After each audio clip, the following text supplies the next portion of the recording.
an amount of expectation, perhaps even pressure. Where do you gauge the expectation here in this third year for Timmy Chang? Yeah, I think year 3, right? The concrete has settled, and I think Timmy feels so much better and sleeps better at night knowing that he has a quarterback in Braden Shager who has thrown for over 6,500 yards. Then you look at the receivers. Perfeli Ashlock is one. He's coming into his own as a superstar in his own right, but there's a lot of guys that have caught a lot of footballs in Manoa. And then the offensive line, you got 6 to 8 guys that could potentially have started in the past, and you could potentially see this evening, and then an improved Landon Sims. So just offensively, with 9 returning starters, you got to feel good, right? Then you look at the defensive side of the ball, and it's all about leadership. That front row, Ezra Ivi Malo, that kid can play, and he has a punch, and he is the captain, as I mentioned. And then the second level, Logan Taylor, great leader. And then the third level, Peter Manuma. So all those levels, you have leadership, you have expertise, you have 6 returning starters on defense. I think Chang feels really good about this team, and it all starts tonight. Now, on the other side, you have Delaware State, an FCS program out of the Eastern Athletic Conference, and it has been certainly well documented, the nightmarish experience that was traveling out to the islands. They were supposed to get here on Tuesday. The buses were late to pick them up from the campus in Dover, and then they took a wrong turn, had a hard time getting to JFK. They missed their flight, and so they had come in waves, basically 3 or 4 groups. The entire team was not here on island until Thursday afternoon. That said, head coach Lee Hall feels like they have made some strong additions to the roster. 30 players brought in via the transfer portal, and he feels like they are poised, coming a 1-win season last year, to make a positive step. And they have a second-year quarterback, too, that they expect to take that next step. They have 4 offensive linemen that they're very confident in. They talked about the defensive line, and that's where the FCS can be a little bit of a discrepancy, but they feel good about the trench. They feel good about quarterback. They've got some skilled players, and they need to take that next step because they struggled last year, and they struggled to get here. And planes, and automobiles, and it started with a bus. That's right. And an extra additive, we also have the possible weather impact. Of course, tropical storm warning to the residents and visitors over there on Hawaii Island. We certainly wish them well. But you see some wind, gust winds at times, as well as some rainfall here at Clarence TC Athletic Complex. We will see how that potentially affects the festivities here on season opening night, week 0. We get a countdown to kick off Hawaii, Delaware State. Game on continues after this. Order pizza now and get a free large pizza later. That's a free pizza on your next order. So you can pizza and pizza again. Free pizza, your next dinner is covered. Your future self will thank you. Get it while it's hot. Only at Pizza Hut. The doctor will see you now. But do they really? Do they see that crick in your neck? That ache in your heart? Will they see that funny little thing that wasn't there last year? The new bounce in your step? The way your retinal scan connects to your blood sugar? At Kaiser Permanente, all of us work together to care for all that is you. L is for the way you look. O is for the only one I see. V is very, very extraordinary. E is even more than anyone that you adore can love. Is all that I can give to you. The newly refurbished Ala Moana Hotel by Mantra.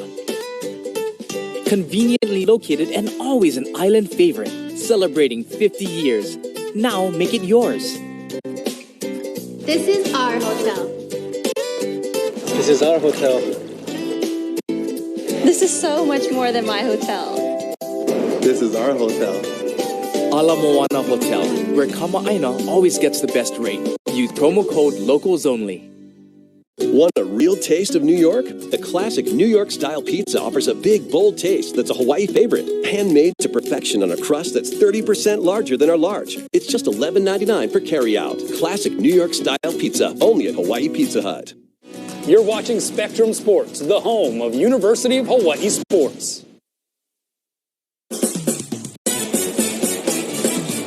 Welcome back to the Clarence T.C. Ching Athletics Complex on the University of Hawaii campus as the Rainbow Warrior football team will be opening the 2024 season against the Hornets of Delaware State. Now, earlier this week, the captains for the 2024 season were selected and announced. 5 players elected by the players to represent the players. This is what I told the team. I told the team to choose captains on base who they thought you wanted them to represent you as we go into battle. They might not be the best player, right? They're guys that you look toward that say, hey, they represent me and they represent who we are as a program. So here's a look at the captains for this 2024 University of Hawaii football team. Ezra Evaimalu from Kamehameha, Peter Manuma from Campbell, Kuali Nishigaya, and Jonah Panoke, both St. Louis graduates and longtime spiritual leader here for this UH football team, Logan Taylor. And as mentioned, Kavika, 4 of the 5 captains selected are born and raised Hawaii boys. You know what that is like. You know that the amount of responsibility that comes with that, being that you were a University of Hawaii basketball captain in the late 80s. Tell me what that kind of feeling and that honor that these players were given by their teammates to start a season, how much that carries with them heading into this year. Yeah, well, first of all, you could have said early 90s as well. But anyway, it's a big responsibility. And to see 4 of the 5, but I consider Logan Taylor a Hawaii boy, true and true. This kid is amazing. But to have the local impact like you have, and you heard Coach Timmy Chang say, during my time, I wasn't the best player on the team per se, but being born and raised in Hawaii and to have everyone from the states, from the continent of the United States, really lean into you and believe that you have that trust, the responsibility, the leadership skills that's necessary to be that extension of the head coach. And, Stephen knows this man very well. Riley Wallace was the guy for me where I could feel like I could do anything because he had my back. But more importantly, the team had trust in me, a kid from Pro City, Hauula, Waianae, and guys are, selecting you. And I know it means a lot to Peter, it means a lot to Ezra. It's back for that kid. I feel more happy for. And Kuali Nishigaya, if you guys can watch that story and see the impact that he's made in this program, he's as important as a Chad Owens, as all those guys that put up those big numbers, because this is what it's all about. When the players respect you, and you get to be my age, the late 30s, early 40s. Thank you all for not laughing, but those are the times when you're going to appreciate how much of an impact you made on your teammates and the community as well. Well, one of those aforementioned captains is junior safety Campbell graduate Peter Manuma, 2-year starter for this program that many describe as the straw that stirs the drink. He sets a tone in attitude and production. When talking to him, he says that this defense, this 2024 defense, allows him to be him, and that's dangerous for opposing teams. And of course, that defense is under the guidance of new defensive coordinator Dennis Thurman, a 2-time NFL DC with the Jets and Bills. He brings a wealth of experience as a player and a coach at very high levels, and through the spring and fall appears to be a good fit here in the islands. His personality, his character fits well with our guys, and so getting to see him interact with our players and our coaches, they draw to him, and that's pretty cool to see. Great guy, super happy, and I mean, he just brings great energy to us. But not only that, he brings high IQ. The defense this year will be a lot better, just because we're honed in on the little details. I feel like before we were all caught up in trying to figure out the schemes and this and that, but this year it's kind of a simple scheme, yet chaotic for the other team, I would say. Not for us, but if takeaways is our main goal, and just holding our opponents to 0 points. And I always joke about it, but I'm kind of serious. I feel like we can match our offense in touchdowns. Even though they're going to score a lot, I feel like we can score a lot from defense too. Now, Stephen, it's not the first time that UH brought in a former NFL DC here to Manoa to call the shots on delivering shots, following in the footsteps of Jerry Glanville and Greg McMackin. What do you see in this version of a NFL DC coming to Hawaii and Dennis Thurman? Well, I think the other thing about him is that he played in the NFL. So he played in the NFL, he coached in the NFL, and he's been where people on the team want to be, and I think he's earned their respect in that regard. But the other thing, too, is he's had a long respect for Hawaii. When Dan Morrison was the coach at Punahou, Dan Morrison, by the way, has known Dennis Thurman since he was, 10 years old, and Dennis Thurman, when he was in the NFL, used to work out at Punahou. So he has appreciation for Hawaii and appreciation for the team, and I think both that mutual appreciation has really helped. Kavika, Coach DT has coached some of the best, right? And how much does that help for when trying to reach the players to be able to say, well, this is what we did with Darrelle Revis. And when Antonio Cromartie was struggling with this, this is what I told him. How much does that help in connecting with the new generation of players? I mean, he names dropped in a different way that Rich Miano does, like every other sentence, but you got to love and respect, like Steve talked about, Albo talking about, what the respect that he brings to the table just from the first and last name. And as a Pittsburgh fan growing up from day one, Dallas was the nemesis, so I watched this guy just do his thing against my Steelers back in the days, but now to ascend to where he is in the coaching world, that's something that's really nice to see. And getting to meet him in person, I actually asked for his autograph because he just means that much to me in my era, watching the way they played. And now he's admitted saying things like, I got to be more patient with these guys. I got to realize they're not Darrelle Revis, they're not Cromartie, they're not all these guys, but he's loving them up. And just for being here in this short time, you can see the true love, the sincerity that he has for the players and his program and the entire state of Hawaii. Abu, Hawaii ranked 92nd in the nation last year in sacks per game with just 1.7. How much does Coach Thurman's defense and the addition of Jeff Reinbold, the former CFL head coach, another guy with tons of experience, being added to this staff, coaching the defensive tackles, how much does that help in that regard? Oh, it's big time. First of all, in Coach Thurman's scheme, right? If you know anything about Buddy Ryan and Rex Ryan, he comes from that tree, so he's going to cut those guys loose.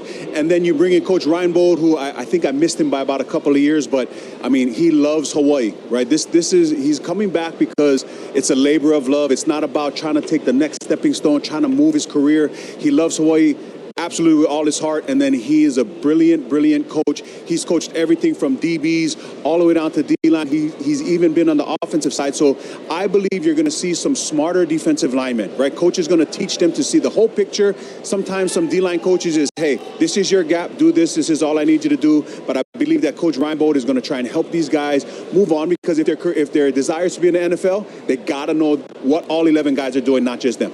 All right, the debut of Hawaii's new defense is just about 15 minutes away as the Rainbow Warriors are going to be kicking off this first game of the season against Delaware State. When we come back, we'll learn that size matters. Everyone has something or someone they're saving for. From saving for your future college graduate to a down payment on your first home. Whatever you're saving for, Bank of Hawaii is here to help. For a limited time, you can earn up to 4% APY with our Banco Hana Savings Special when you deposit $25,000 of new money into a Banco Hana Bonus Rate Savings Plus account. So trust your savings to one of America's most trusted companies, Bank of Hawaii. Let's celebrate Hawaii's movers and shakers, the innovators and cultivators, the ones who persevere, dig deep, unlock the potential in others, and those who spread joy around the world. Since 1969, Altres has worked behind the scenes for local employers and job seekers, helping with payroll, staffing, and human resources. Because when Hawaii's businesses and workers succeed, we all win. Bye. I wish they could move back home. Should we build on a Hana unit? Yes. Yes! First Hawaiian Bank knows that family comes first. That's why our bankers work with you to make your what-ifs a reality. Personalized service and digital tools, all under one roof when you bank on the best. First Hawaiian Bank. It all starts with yes. Aloha, everybody. I'm Howard Deshefsky, and on the next edition of Sports People Hawaii, we check in with the Little Leaguers from Maui and meet the family of Colton Magno. They lost their family's home to the flames in the Lahaina fire, but found a new ohana in Wailuku. Also, we go flying high with skateboard sensation from Waianae, J.D. Sanchez. And keep your eye on the birdie if you can. We check out Hawaii's only badminton club. These stories and more in the next edition of Sports People Hawaii, Saturdays at 7 o'clock and only on Spectrum OC 16.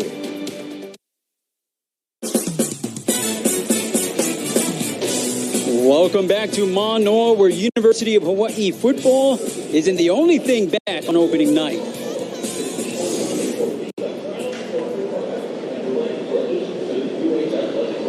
That's right. After an 8-year commercial break, Size Matters, presented by Heineken, is back in our lives. Stephen Tsai, you have the floor, my man. Well, you know what? A few weeks ago, or no, I guess it was during the summer, UH put out a survey to its fans, and they asked, what can be better at UH football games? Number one was they wanted better speakers for stadium. Number two, better bathrooms. And number three, they want to bring back tailgating. So UH couldn't get the first two. They tried for the third. They went up to the upper campus. They go the road from Kennedy Theater all the way to Campus Center. They found 250 stalls that they could use for it, but it just cost them too much money because school is actually closed on the weekends. They have to go bring in porta potties. You have to hire people. Apparently, special duty cops cost a lot of money. Nothing but the union, and so they just couldn't afford it. Well, they actually could afford to do it for one game, and they decided if you give it to the first game and people are going to love it, they're going to want to come back for the second. UH couldn't afford it, so they said they'll put it at the end of the year, so that'll be their one game. But in the meantime, hey, why not use the stadium? Why not bring back tailgating, but instead of being outside the stadium, put it inside? I was looking at a spot, and I think the perfect spot would be right behind the visitors' bench. There's a lot of room there, and it'll be very intimidating for the visitors. Yeah, especially because you're going to have barbecues over there. You're going to have hibachis and players running into it. I'm not sure if that's the best place for tailgating, but I like the thought of tailgating returning to the University of Hawaii because that adds to the college football experience, right, Abu? Oh, absolutely does. You know, when we played in Aloha Stadium, the best thing as a player was coming out after the game, win, lose, or draw, and walking to your family, having a hot cooked meal. You know, everybody's still in the parking lot. Then I got an opportunity to go play at Cal, and it just added to the excitement. It added to the lore. You know, as a young kid, you remember, that's the things you remember about a football game. Little 5-year-old kids, they don't remember sitting and watching who threw for 35,000 yards in a season. They remember throwing football with their dad at a tailgate before the game. Yeah, but let's look at some of the things that you pretty much need at a tailgate. Like, I think this is going to be listed here. If we can get that little graphic up here. And this is so critical in what we grew up, as Abu talked about. And this is all you need, right? You need a cooler. Perfect. Hibachi. Food, guys. Of course, you need great food. Beverages, adult beverages, nice chairs to kick back. You got coolers, all that kind of thing. Umbrellas. It's just that being UH uptown, this is all that's banned from the stadium. The cooler, hibachi, food, beverage, chairs, and umbrellas. So basically, we're sitting here just like this, guys, standing around waiting to buy a $45 beer. Let's put it that way. So the amazing part, like Abu talked about, that's what we love about the football experience. It's always been my best, like the greatest sport to play, to coach, to watch, to enjoy. So excited about it. But it starts from the tailgating. I just got back from Bishop Gorman. They were tailgating at a high school game, guys. Aloha. All right. Well, a good thing that has not been banned by the University of Hawaii, and that's the Rainbow Warrior Marching Band. Let's go down to the field, turn the volume up.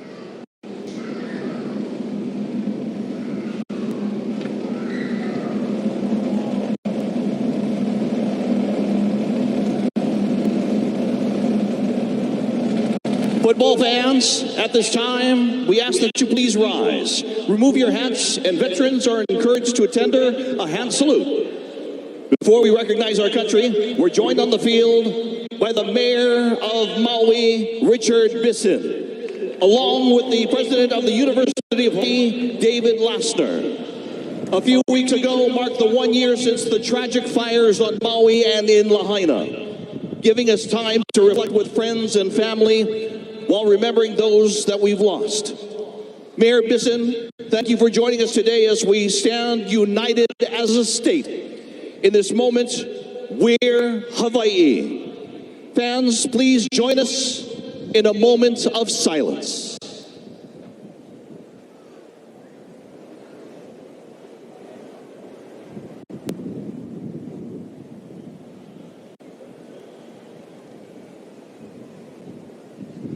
Mahalo.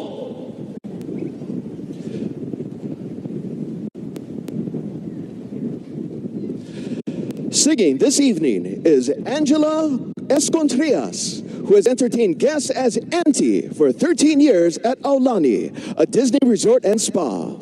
Angela is 1/3 of the music group Naleo Pilimehana, who will be celebrating 40 years of music with an epic concert on Saturday, September 21st at the Waikiki Shell. Tickets are now on sale at the Blaisdell box office or online at tmrevents.net. Please welcome huge Rainbow Warrior fan, Angela Escontrias.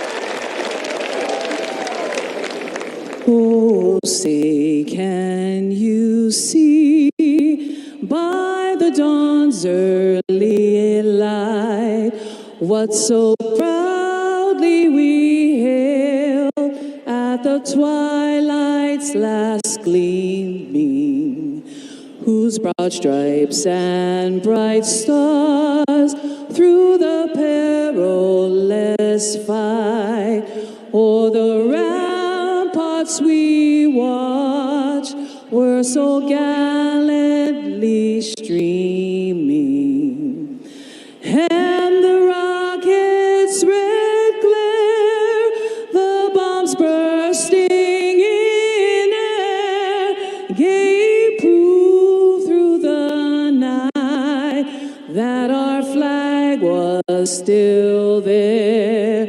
Oh, say does that star-spangled banner yet wave o'er the land of the free and the home of the brave?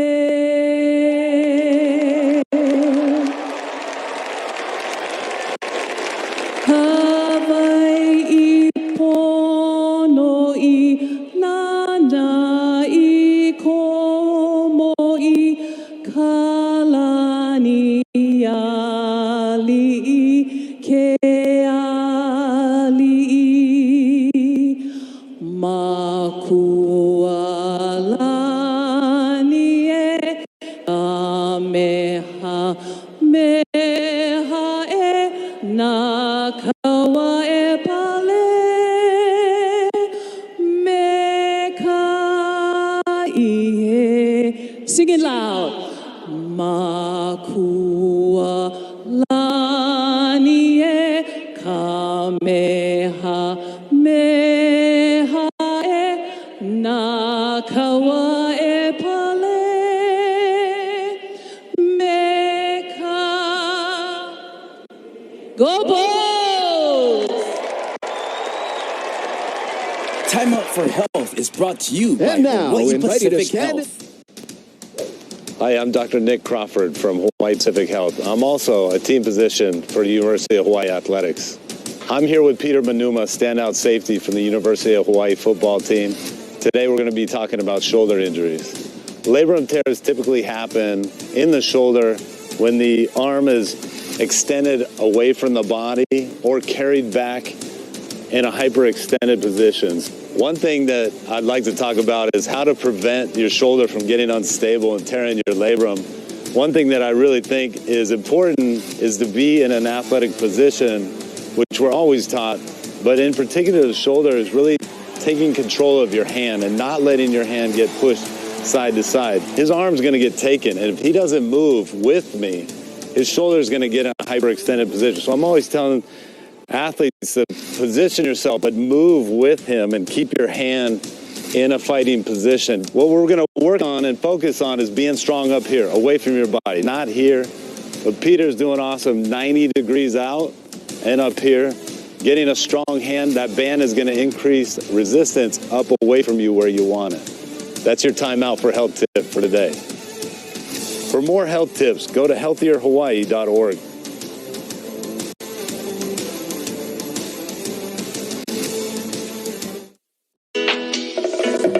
This summer, it's time to get away with super hot deals on your favorite Hyundai models. All backed by America's best warranty. Plus 3 years or 36,000 miles of complimentary maintenance. Add more joy to your journey at the Hyundai Getaway Sales Event. But act fast because these deals will be over before you know it. Get in and get away now. Lease an Elantra for only $189 a month or get 1.99% APR for 60 months plus $500 bonus cash. Hurry in. The Ala Moana Hotel by Mantra. There's more to it than meets the eye. We've become a destination of our own, welcoming accommodations. Relax on our beautiful pool deck. Memorable dining with epic views. Wake up with a stroll to breakfast. Eat, shop, and stay. Pamper yourself with spa therapies and trendy hairstyles. Unique venues that allow you to escape. This is your hotel. Ala Moana Hotel by Mantra. Heart pumping, muscles extending. Every body is a miracle. And though we share so much, everybody is unique. What's your passion? Hold on to it. We're here to help. This is me. With a personalized approach to a healthier you. Hawaii Pacific Health. How's it going? You got Lanai with Cooking Hawaiian Style, presented by the University of Hawaii Maui College here at the beautiful Fairmont Keolani on Maui. And this week in the kitchen, Kumuhula, Kopono Ai Moletau. What will you be making? Aloha. We're going to be making some kalopoke, some shrimp tacos, and some pohole salad. Oh, this is going to be a good one. You want to check your local listings for times? We got some good Hawaiian food coming up right here on Cooking Hawaiian Style.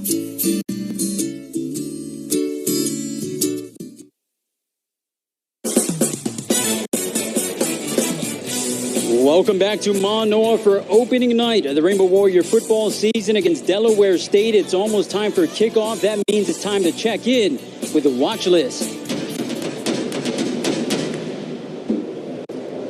All right, let's start with the visiting Hornets from Delaware State. Not pictured is the bus company that made the team miss their flight here to the islands on Tuesday, but making up for it, Marquise Gillis. This guy can fly like the bus in speed, so he makes up for it a little bit. The Rainbow Warrior defense definitely will be circling that guy in the middle as who they need to stop, on high alert for number 6. All right, let's move on over to the Rainbow Warriors, shining a light on potential breakout players here in this game. Number 1, Kavika, who do you look at? And you get bonus points if you can reference a Keanu Reeves movie. Oh, wow.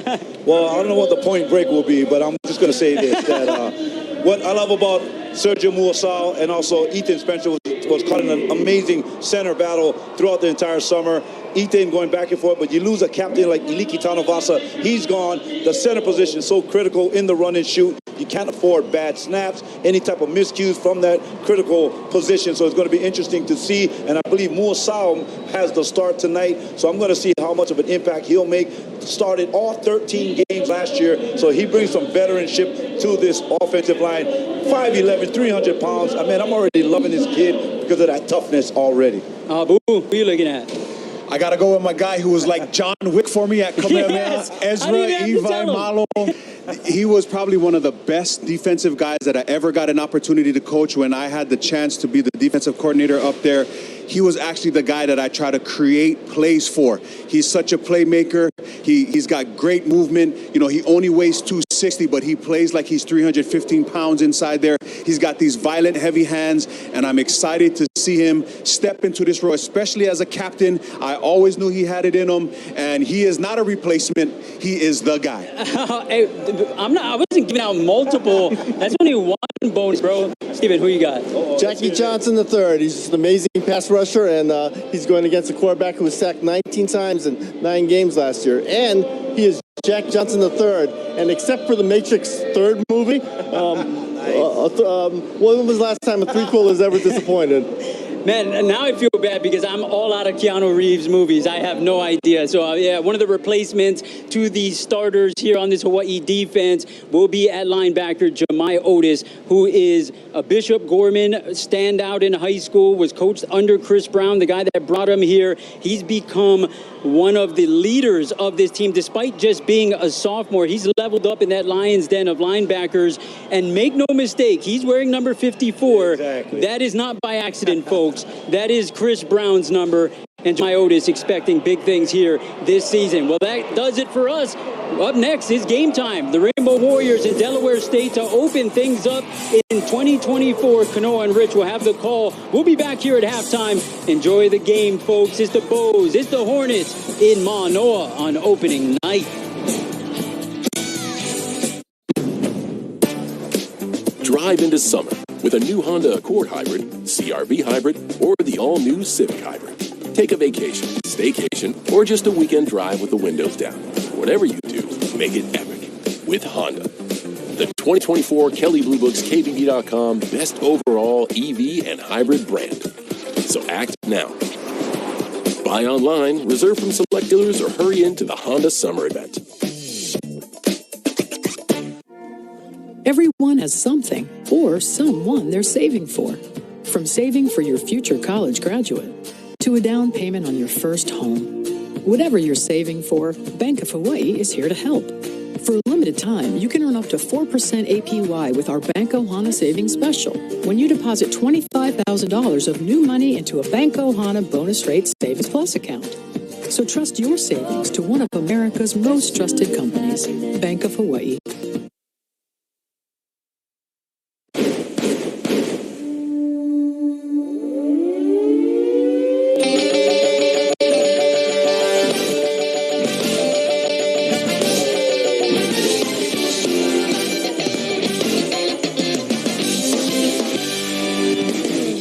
With lessons learned from 2 seasons spent recovering from prior hardships, year 3 of the Timmy Chang era begins with a promise of excitement from a familiar scheme.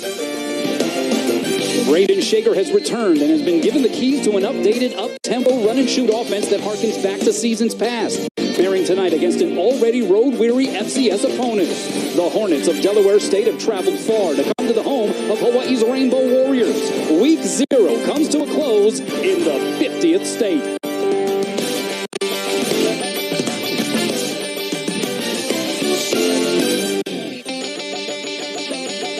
And with that, we welcome you to Clarence T.C. Ching Athletic Complex. It is kickoff to a new season for the Rainbow Warriors in a first-ever meeting with Delaware State, a first-of-its-kind game and matchup as well. The 50th state versus the first state of Delaware. Aloha, everybody. Next to Rich Miano, I'm Kanoa Leahy. And Rich, this is year 3 in the Timmy Chang era. A couple of tweaks to the coaching staff. But in year 3, especially for a first-time head coach, that brings about some expectation. Where would you gauge that here for Timmy and his staff? Well, I remember in yesterday's coaches' meetings, Timmy said this team is special. And it's not just because there are 9 returning starters on offense, 6 on defense. I think it's the synergy. I think it's the chemistry. I think he feels good about his coaching additions, the new staff. And I also think he feels good about finally getting to that stage in the run and shoot, this iteration that's more pure. Now, on the other side, you have Delaware State, FCS opponent, coming out of the Mid-Eastern Athletic Conference. And boy, did they go through some issues in traveling out to the islands. They were scheduled to get here Tuesday, but a bus snafu, buses were late to pick them up from the campus over there in Dover, caused them to miss their flight, and so they had to scramble. Basically came in 3 or 4 groups. By the time everybody was here on island, it was late Thursday. But head coach Lee Hull, in his second year, coming off of a 1-win campaign a season ago, he feels like some of the additions they made on the roster, 13 through the transfer portal, positions them to take a step in the positive direction. Yeah, and anytime you miss going to Pearl Harbor, anytime you miss going to the luau, anytime you have these type of travel complications, sometimes that's kind of a bonding experience. But he's excited because he knows what he has, as you mentioned, from the transfer portal. He knows what returners are coming back, the quarterback coming back. I think Coach Lee feels this could be a special year, coming off a very disappointing year. All right, let's take a look at the Kaiser Permanente keys to the game. Rich, what you got? Well, let's start with Delaware State on offense. Take the next step. Head coach Lee Hull talking about second-year quarterback Marquis Adams and this offense taking the next step. Defensively, trench dogs. It all starts in the trenches. Delaware State has some dogs on defense. For Hawaii, we're talking run and shoot. 3rd year in the making. We have seen the New Testament and the Old Testament. This particular iteration, Hawaii fans are hoping will make Tiger Ellison, June Jones, and Mouse Davis proud. On defense, Coup, rise up, as they say in the Hawaiian language. Stand up, stop the opponent on 3rd down. Defensive captain Peter Manuma said simple yet chaotic when talking about much heralded defensive coordinator Dennis Thurman's defense. All right, so Delaware State won the coin toss, elected to defer. Hawaii will be set to receive to start this game. Week 0 matchup, the last college football game of the day, Hawaii and Delaware State. Now, weather could possibly play a role here. Of course, we send our best wishes out to the residents and visitors on Hawaii Island. There is a tropical storm warning over there, but some of that weather system will possibly be felt here this evening. Earlier in the day, there were some whippy and gusty winds coming through, a little bit of rainfall as well, so expect some of that. A lot of ominous clouds above here at Clarence T.C. Ching Athletic Complex. Yeah, and talk to anybody that's been involved in a run and shoot type of offense. It's more the rain than necessarily the winds, but you're talking about potential high winds. That will definitely affect the throwing game, but also this stadium in particular, field position based upon kicking, based upon punting, there will be different dynamics if the wind starts to howl and there's a lot of rain coming down. Make no mistake about that. Hawaii coming off of a 5-8 campaign. They went 3-5 in the Mountain West Conference last year, but they won 3 of their last 4 games, and that took them into what was an early spring session with some momentum, and that momentum has, at least by all accounts, been carried over here through the fall. And here we go. Nate Wilson will be putting foot to football. Cam Barfield and Tylen Hines are deep to receive, and it is a ground ball that will roll to Hines, who scoots it at about the 17-yard line. He will forge a return across the 30, and then he will be held up there. So Hawaii's starting yard line will be the 31, and that will allow us to introduce ourselves once again to Braden Shager, now a senior, 6'3", 220-pounder, all Mountain West honorable mention last year, threw for over 3,500 yards, 26 touchdowns, and 14 interceptions. Johnny Unitas Golden Arm and Manning watch list here to start the year. Yeah, and the thing he needs to do, right, is cut down that touchdown-interception ratio, but expect big things out of this senior from Texas. Was 13th in the FBS last year in total passing yards and 15th in passing touchdowns. Landon Sims lines up next to him in the backfield. They are throwing on first down, and he is looking to the hash, and it is complete. As we take a look at the Hawaiian Financial FCU starting lineups, Dekel Crowdis making his first catch as a Rainbow Warrior. Let's meet the skill position starters. Alex Perry, the big target. Look for him to maybe see the ball close to the end zone. Jonah Panoke, Pofele Ashlock. You just saw Dekel Crowdis making the catch there on that last play. Meanwhile, a drop on the ensuing snap, as it was Alex Perry who had that one go in and out of his hands. On the offensive line, these are the big fellas: Kaena DeCambras and Sotelo, Ethan Spencer, the center, Maurice Ta'ala, and Kuaupe Hopa making the switch from D-line to offensive tackle here in 2024. Yeah, and he doesn't have the long levers, right? He's not 6'5", 6'6", but he is very athletic. The rain starting to pelt the turf here in Manoa. A 3rd and short for Shager and company. Shager with some time throws to the near sideline, and that falls incomplete. And so that's going to bring up 4th down. A couple of throws that went in and out of receivers' hands, and you wonder if the moisture possibly already making an impact here on the opening possession for the Rainbow Warriors. Yeah, Alex Perry obviously has to catch that smoke throw out in the flat. That would have been a first down. It was well blocked. And then that's a tough throw, that little quick out. But that was definitely in the right area for the receiver to make the reception.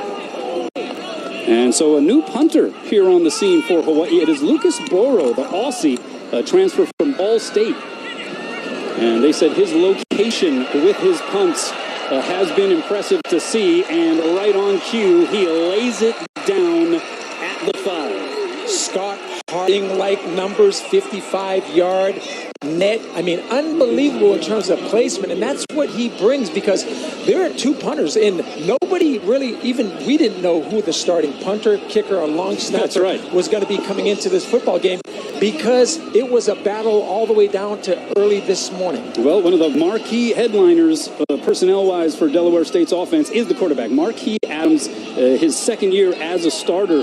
Last year threw for almost 1,500 yards, just under 60% completion percentage, 9 touchdowns, 9 interceptions. He can also run with the rock at times. Head coach Lee Hull saying that he has certainly taken on a greater grasp of this offense, and he expects him to deliver here in 2024. But out of his own end zone, he's able to throw it out to about the 7-yard line, and a gang of Rainbow Warriors there to take down E.J. Core, who is the 6'2 senior tight end. He'll be one of the top targets for Adams for sure. Jordan Hull, the coach's son, also out there. Nige Lawley, Christian Tate, and Jaden Sutton. Rounding out the skill position players, you see the offensive line. D.U. Dow at right tackle is one of the team captains, 6'4", 300-pound senior. So they also added a couple of collegiate transfers, and so they feel like they've beefed up that offensive line pretty nicely. Here is E.J. Core again, and he is chopped down. As making the play there is Cam Stone, all Mountain West selection in 2023. Tariq Jones, Deion Washington, Ezra Evaimalo, Elijah Robinson, the front four for Hawaii. Jalen Smith, Logan Taylor back from an ACL injury, and Matangi Thompson listed as the starters at linebacker. Stone, Manuma, Mendiola Jensen, and Sibo Brown, Caleb Brown, getting the start at corner. Verdell Edwards, another possible starter at corner for Hawaii, unavailable. A couple other guys also not available for this Hawaii defense. It's actually Jemai Otis, and it's also Nalu Emerson making that start. And you're going to see 4 or 5 linebackers rotate into this defense. Chris Brown does a great job of getting them all some more. So the 3rd and 3. Adams going to try to run with it. We mentioned he can do this, and he gets a first down before finally being rolled up there. A 10-yard gain for Marquis Adams and a 3rd down conversion. 54 Jemai Otis on the blitz, so they're adding run blitzes, run stunts up front, but a good job by the quarterback finding a pathway to the first down. That was Kilinahe Mendiola Jensen, Pearl City native out of Punahou High School, transferred back home after some time at UNLV. And there's a little inside screen. It is a completion to Nige Lawley. He was the team leader in catches last year, 6'1", 195-pound redshirt junior from Newark, Delaware. Had 29 catches for 302 yards and a pair of touchdowns in 2023. He also averaged over 10 yards a catch, so he can do it. And then Delaware State moving quickly here, but that time Lawley is stopped for a loss. Yeah, Lee Hall, the head coach, is also the play caller, and he's a reflection of Mike Riley. It's quick game, it's air raid, it's no huddle, it's quick throws as you see on the smoke throws, the pitches out on the perimeter. Cam Stone again with the hit. He put on about 15 pounds of solid muscle here between last season and this week 0 opener. In contrast to the other corner, Sibo, Caleb Brown, a little bit more lean and long. Stepping up and throwing deep is Adams, and it will sail out of bounds. Throwing into the wind. The wind has been twisting a little bit, but throwing in that direction generally here at Clarence C. King Athletic Complex means you are throwing into the wind. So you put a little spin on that. That thing can, as we know from our golf games, sail wayward. That along with light precipitation, I mean, you've got some elements, and that may affect, especially going towards Hawaii Kai, East Oahu, there will be some winds coming through the stadium. So Nate Wilson on to punt here for the Hornets. The preseason All-Mid-Eastern Athletic Conference selection a year ago. And back to receive is Tywin Hines, but he lets it fly out of bounds. So it'll be decent field position near midfield for the Rainbow Warriors. Definitely a win, first series for Delaware State on defense. Struggling a little bit to move the ball offensively, but here we are. So no blood through the first 2 offensive possessions. 11:01 left to play in the first quarter. University of Hawaii Sports on Spectrum Sports. Sponsored by your Hawaii Honda dealers.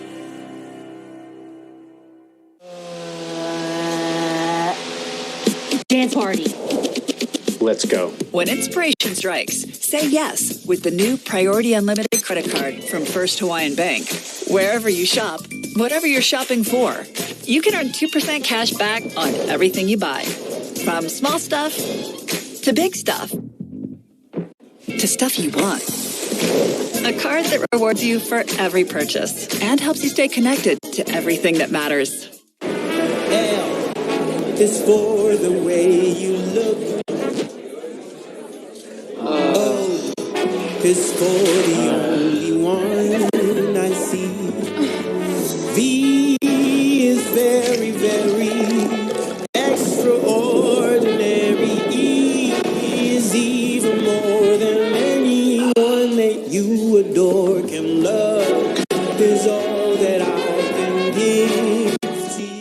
This summer is the perfect time to get away with a great deal on your favorite Hyundai models, all backed by America's best warranty, plus 3 years or 36,000 miles of complimentary maintenance. Add more joy to your journey. Hurry into the Hyundai Getaway sales event. But act fast. The hottest deals of the summer won't last. Get in and get away now. Now for a limited time, get 1.99% APR for 60 months on the Hyundai Tucson or Tucson Hybrid. Hurry into the Hyundai Getaway sales event.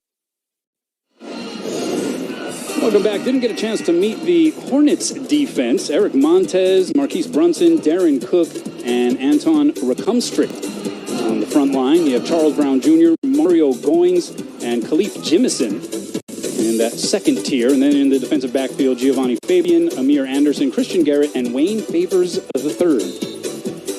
So each offense with a try. Now with the second possession of the game for the Rainbow Warriors. And it is first and 10 at the 39. Shager throwing to the near sideline. It is caught by Kofele Ashlock. And he was doing a lot of that last year. He led all FBS freshmen in receptions, was second among all FBS freshmen in yards, and third in touchdown catches. He had 83 catches to lead the Rainbow Warriors. In fact, he was the first freshman to lead UH in receiving since Devon Bess, and he gets 16 on that one. Hawaii quick to the snap. It is Landon Sims, room to run, down to the 20, and he is pulled down from behind at the 15. Get your scholarship yesterday. Break off one of the longer runs in his career on game day. It's been quite a weekend for the Sims family. Travis is in town, the former running back for the University of Hawaii, fourth all time in rushing yards. Breaks off 29 on that carry. Shager swings it out. This is caught by Alec Perry. And he is shoelace tackled at about the 11-yard line. Yeah, what a story for Landon Sims, as he was granted a scholarship in what was a ceremony, if you will, that featured his father, a former Rainbow Warrior running back great who wore the same number, was part of that wonderful 1992 team that won the Holiday Bowl against Illinois and scored a Western Athletic Conference championship. He was in the house. He made the announcement, and that was a special Sims Ohana moment. Shager on 2nd and 5. With time, throws to the end zone, has a man, he is caught! Touchdown! Dekel Crowdis. Well, that's Titus Mokiawati Malala, the number 8. The number 6 looks like 8. Corner route, wide open, great concept, red zone. Give Dan Morrison, the passing game coordinators, some credit on that particular concept. Yeah, Tamatoa Mokiau Atimalala, 5'10 senior out of Campbell High School with a touchdown catch in his 5th year with the Rainbow Warriors. Really, he's come into his own this training camp, playing that slot receiver position, not the tallest guy. Runs good routes, good at the point of attack. And this answers a bit of a question going in. Who is going to be the place kicker? It is Kansei Matsuzawa from Tokyo, Japan, who gets first crack at it. PAT is good. Hawaii on the board, 7-0. Bounced from one doctor to the next. Did they even send my lab work? Wait, was I supposed to bring that? Then there's the forms, the bills, the nota bills, the... Press forward and repeat these options. Healthcare can get a whole lot easier when your medical records, care, and coverage are in one place. At Kaiser Permanente, all of us work together for all that is you. I never would have imagined this day would come. Me, who had to work 2 jobs straight out of high school, finally earning a college degree 30 years later. But thanks to Bank of Hawaii's College Assistance Program with Chaminade University and years of studying, I became the first person in my family to graduate college. I'm Rita Aponte, and I'm proud to work for a company that helps all of us reach dreams we never imagined. The thrill of watching University of Hawaii and local high school sports is available like never before. Catch your favorite games on television, stream them online, or even watch on the go with an incredible mobile app. Your sports watching experience is elevated to new heights because no matter where you are or what device you're using, the excitement is right at your fingertips with Spectrum Sports and Spectrum OC16. We're going to get a chance to see the first touchdown of this Rainbow Warrior season, the run and shoot. The inside receiver, the number 3 guy, Titus Magiao Atimalala, is going to run a corner route. And the other 2 receivers are really running inside routes, so it's a very difficult concept. And it looks like the corners man-to-man, whereas the other guys with eyes in the backfield are playing zone. So to me, that's a bust. And defensive coordinator Darryl Wilson said, no big plays, no bust on defense. To me, that looked like the secondary were on 2 different pages, not on the same book. Tamatoa Mokiao Atimalala, the first to score here in 2024 on the receiving end of that 11-yard Braden Shager touchdown pass.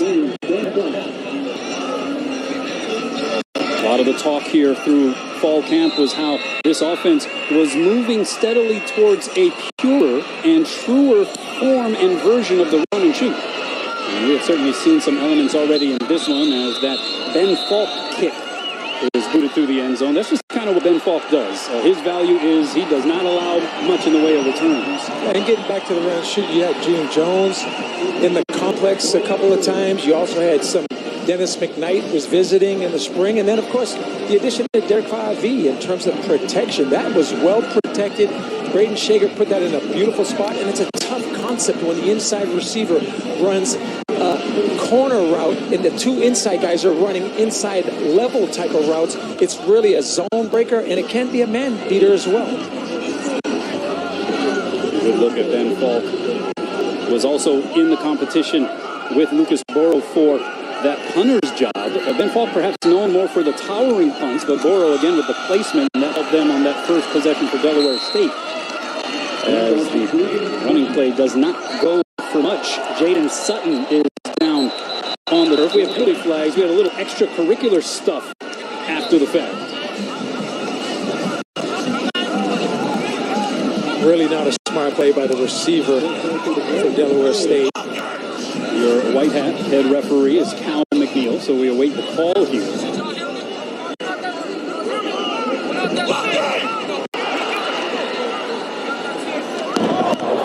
After the play, unsportsmanlike conduct, number 3, offense.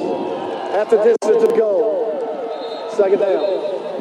That is Naiji Lally in his 4th year with the program, and those are some of the discipline points that Lee Hull talked about when we had our conversation with him yesterday, Rich. Yeah, and what a resume the head coach has, right? Not only playing at Holy Cross, but and then getting a shot in the National Football League, playing in the Canadian Football League, but his college resume and his academia background, as well as his discipline. He has to be disappointed by his receiver on that particular play. So that moves Delaware State backwards, 2nd and 22. Out of that pistol formation.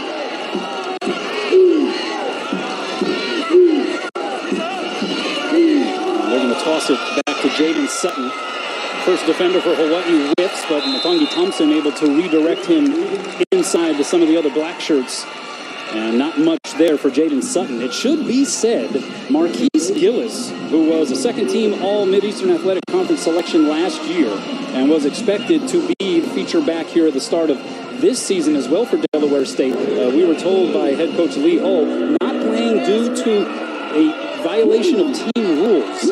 And so he's unavailable, and that is a major weapon for this Hornets offense. Yeah, and it was a good job by Peter Manuma, who had contained on that particular play force, what they call force. And then Jemai Otis, 54. Reminds me of a young Adam Leonard. So 3rd and 23. Adams being chased. He's going to have to run with it. There is Peter Manuma icing him out of bounds. Maybe a little extra to say verbally from Peter. He is known to do a little bit of jabbering out there on the field. He plays with an uncomparable type of intensity, and we saw it there. Yeah, it really does, right? And 3rd down, that's cool, and that's stand up, rise up, stop him on 3rd down. And look at how he comes his base. Peter Manuma, keep his head and eyes up, gets the good wrap, but he really did a good job of what they call closing the gate, coming to balance. Really a good football player. All right, so Nate Wilson again on to punt. Delaware State has been sitting deep in its own territory here so far in this first period.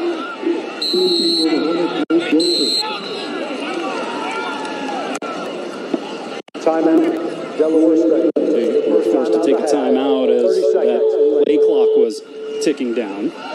So it gives us a chance to sort of recap this matchup here for Hawaii. First ever meeting between the Rainbow Warriors and the Hornets. This is also the first game for the UH football program against an HBCU, historically black college or university, since 1979 when Hawaii played Prairie View A&M. I'm going to let you in on some news. I didn't tell you this prior to the broadcast, but in 1984, when Prairie View A&M came to Aloha Stadium, 79, excuse me. My dates are a little screwed up, a little bit dyslexic. Generally. I actually ran down on the kickoff. It was the only time I played my whole freshman year. Ended up redshirting. That was the start of my UH career. Oh, no kidding. Going back to 79, 65-0, Prairie View A&M. Long time ago, 44 years. So here is the punt by Wilson. Tylen Hines retreating back. And it will be downed inside the Hawaii 30.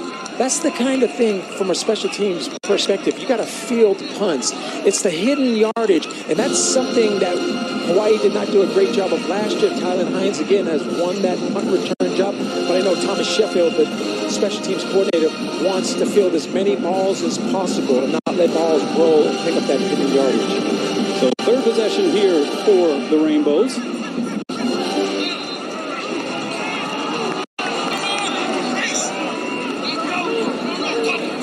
7:26 to play here in quarter number one.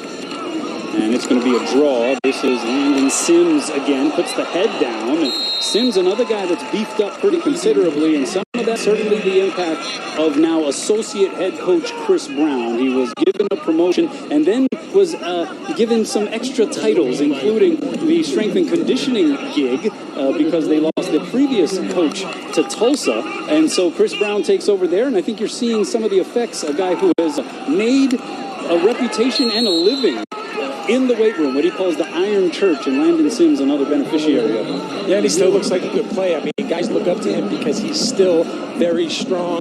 He's obviously the kind of guy that's done it before and continues to do it. And really, a good point, because Landon Sims, to me, looks leaner but yet stronger. And I think you're going to see better things this season from that young man. Saw the play there by Aaron Willis knocking it down. So here is now 3rd and 1 for Hawaii.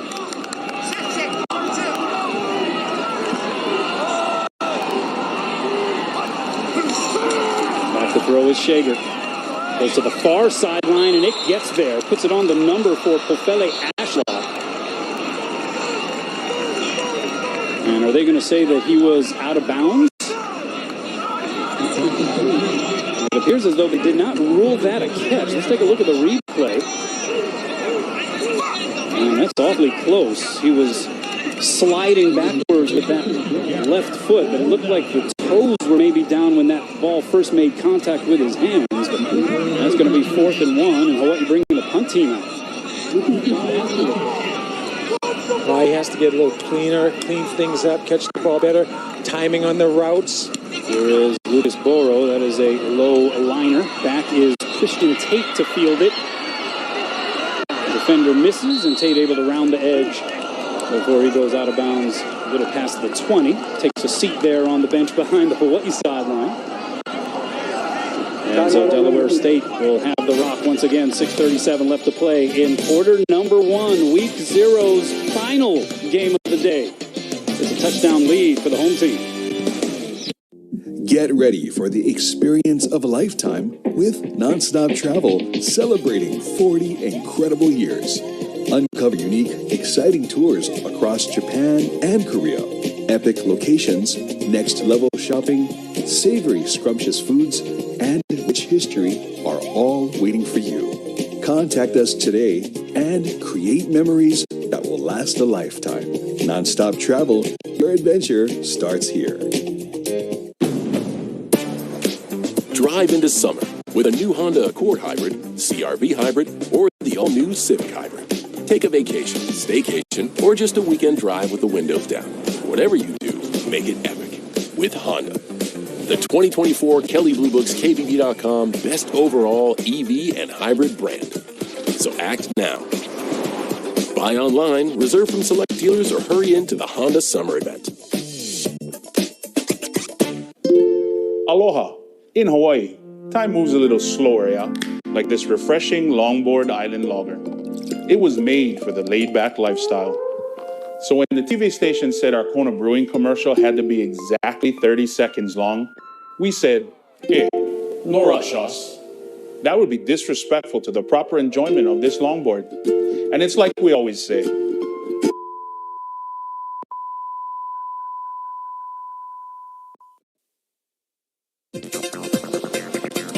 Welcome back. Don't miss a second of the action. Watch Spectrum Sports on the go. The Spectrum News app has the local sports you love and the news and weather that matter most to you. Download it today on your favorite devices. Hawaii decides to throw on third and short now twice without getting it so far in this first quarter, Rich. Yeah, and part of that run and shoot is to run, right? And you saw some success running with Landon Sims, and you also have to get the quarterback involved in quarterback designed run, whether that's quarterback power, where the guard is pulling, the quarterback lead, where the fullback leads up in there. It's tough to defend against a running quarterback. The running back in there is Jaden Jenkins for Delaware State, but it's Adams throwing and is complete. And that'll give them a gain of about 4. Logan Taylor making the tackle, coming back from an ACL injury a season ago, as we take another look at this catch. Logan trying to relate to that inside receiver in that hook zone. Does a nice job of making the tackle, but it's good to see him out there. He's still rehabilitating that. He's not 100%. Ryan Lee making the catch there, and there is Sauce. Daniel Sauce Williams with the sack. Sauce just makes big plays. Daniel Sauce Williams, that defensive tackle playing that 3 position. He just comes off the hip of the guard on the counter OG and just does a nice job of controlling his feet, wrapping up, and getting Marquise to the ground. Sauce, who played in 12 games last year, 14 tackles. Remember, he had that forced fumble and recovery and 41-yard return against New Mexico State. That was one of the sauciest highlights of the year. They're going to run a screen. This is complete to Jaden Jenkins, and a good job catching up on play that time by the Hawaii defense. Not a quick game. Jalen Smith again. Jalen Smith, to me, was the best linebacker in Chris Brown's Lions Den towards the latter half of last season. They call him the Freak. He is an impactful football player. But again, there are 3 or 4 linebackers we've already mentioned, and we're still in the first quarter. So Marquis Adams, 6 of 7, throwing the ball for 19 yards, but not much in the way of any offensive movement or momentum here for Delaware State. And Nate Wilson just barely getting that one off. It bounces on the turf, and again, Tylen Hines going to let it roll. It will take a Hornets roll inside the 25-yard line and will be down close to the 23. Interesting thing, right? I talk a lot about special teams and hidden yardage. Timmy Chang, for a head coach, reminds me a lot of June Jones in terms of knowledge on special teams. He's very active in coaching special teams. I watched him the other day in practice talking to Tylen about being closer, especially against the wind, fielding more punts. He understands hidden yardage, and he cannot be happy, even though that kick not necessarily could have been fielded. But again, your placement of your punt returner is one of those things that you don't need analytics to understand with the wind blowing against you. You see the numbers so far here in this one for Braden Shager. In the backfield, keep your eye on number 9. That's Cam Barfield, 5'7" sophomore. Transfer from Boston College out of Bishop Gorman in Las Vegas.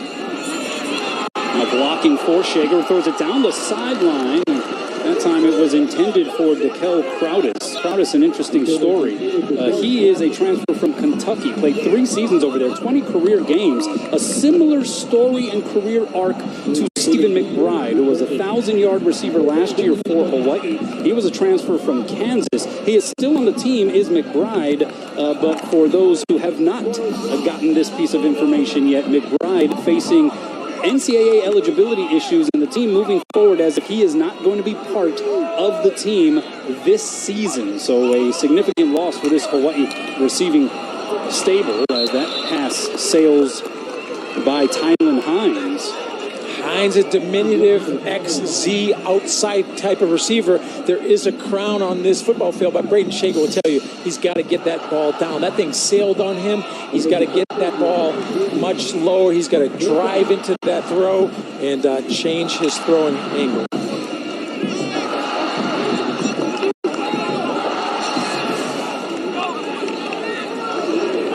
So Hawaii going trips to the far side here on 3rd and 10. Shager thrown to the near sideline, and it is caught by, once again, Dekel Crowdis. So he is a guy who will be looked upon to pick up some of the slack and, in essence, replace, in many respects, Stephen McBride. Yeah, that's a 12-yard speed break out, and you're exactly right. Plays the same position, very similar speed, quickness, maybe the best route runner of this receiving group.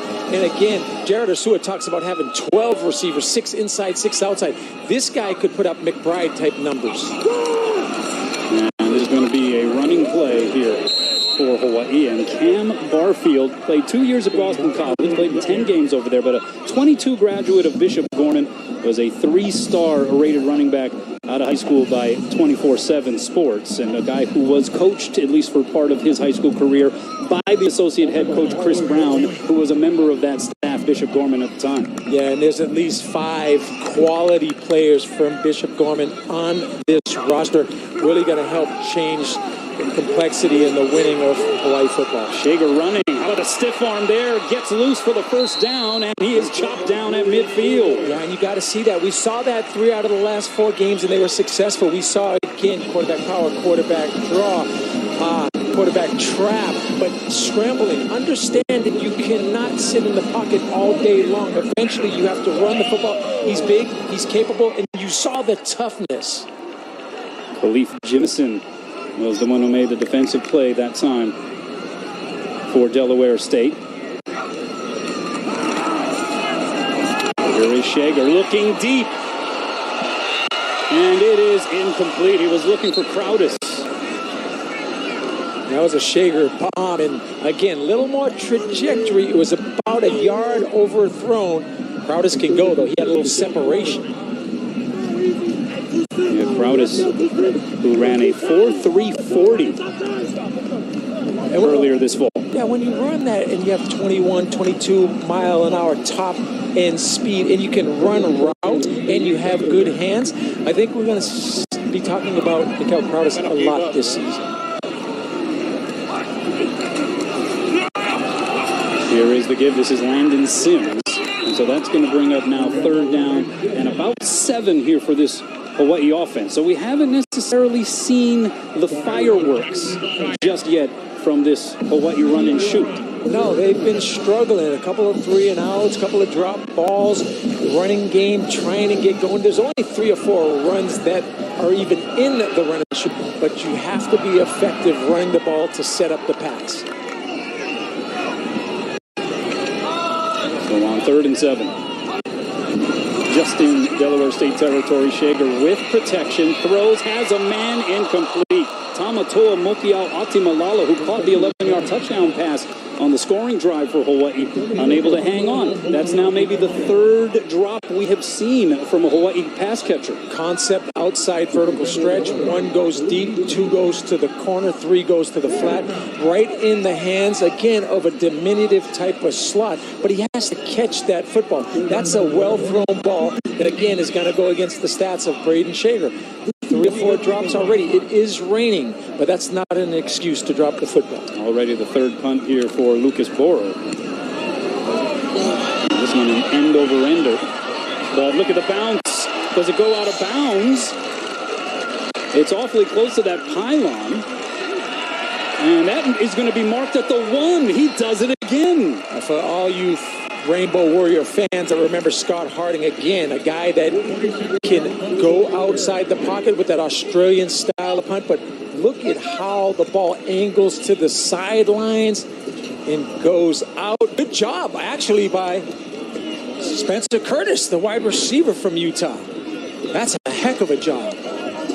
We'll be talking about Spencer Curtis as a wide receiver as the season goes along because he set the Utah State record of receiving before a guy named Puka Nacua broke that record, but great special teams play.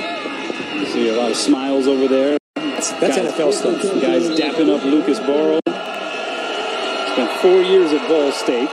On the Ray Guy watch list for the third time in his career for now obvious reasons. But look at this field position here for the Hornets. They are up against it. They're going to try to run it, and bursting through the goal line and getting much-needed breathing space is Jaden Sutton. Yeah, that was big. Now, you talk about changing the complexity of play calling, getting out of your own end zone, the shadow of your end zone, inside zone type of play, and finding that crevice, the crease, picking up 7, 8 yards on first down. That is big. Yeah, we were talking about this offensive line for Delaware State. Yeah, they're FCS. They're a team that is preseason picked to finish 6th or last in the Mid-Eastern Athletic Conference. But they've got some meat up front. They're pretty sizable. 2 transfers, 2 returning starters.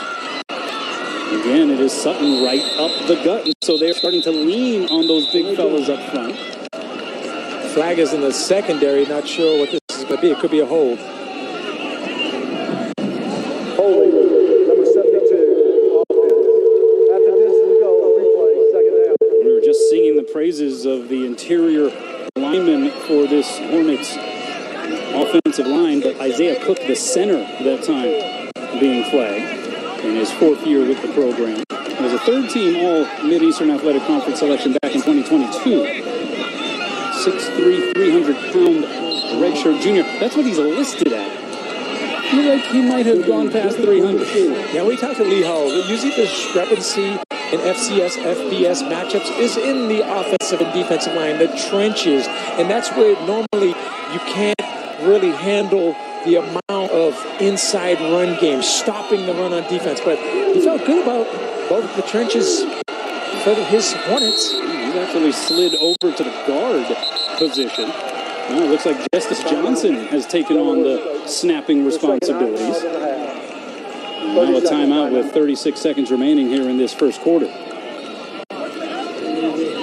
And so that's going to leave Delaware State with just 1 timeout here for the rest of this half. Lee Hull, in his 2nd season atop the Delaware State program, introduced as the 24th head coach in team history. That was back in December of 2022. But he brings more than 25 years of coaching experience at both the professional and NCAA Division I levels. Prior to Delaware State, he was the offensive coordinator and quarterbacks coach at Howard from 2020 to 2022. And at Howard, for a short time, he coached a running back by the name of Dedrick Parson, who came over to Hawaii and lit it up for his time in Manoa. Dedrick was a heck of a player, but also you talked about the NFL pedigree. At the Indianapolis Colts, T.Y. Hilton, who led the NFL in receiving. At Oregon State, he had Mike Haas, who was the college receiver of the year. And at Maryland, Stephon Diggs. So this guy can coach receivers, and he's also the play caller, as I mentioned earlier. So 2nd and 7.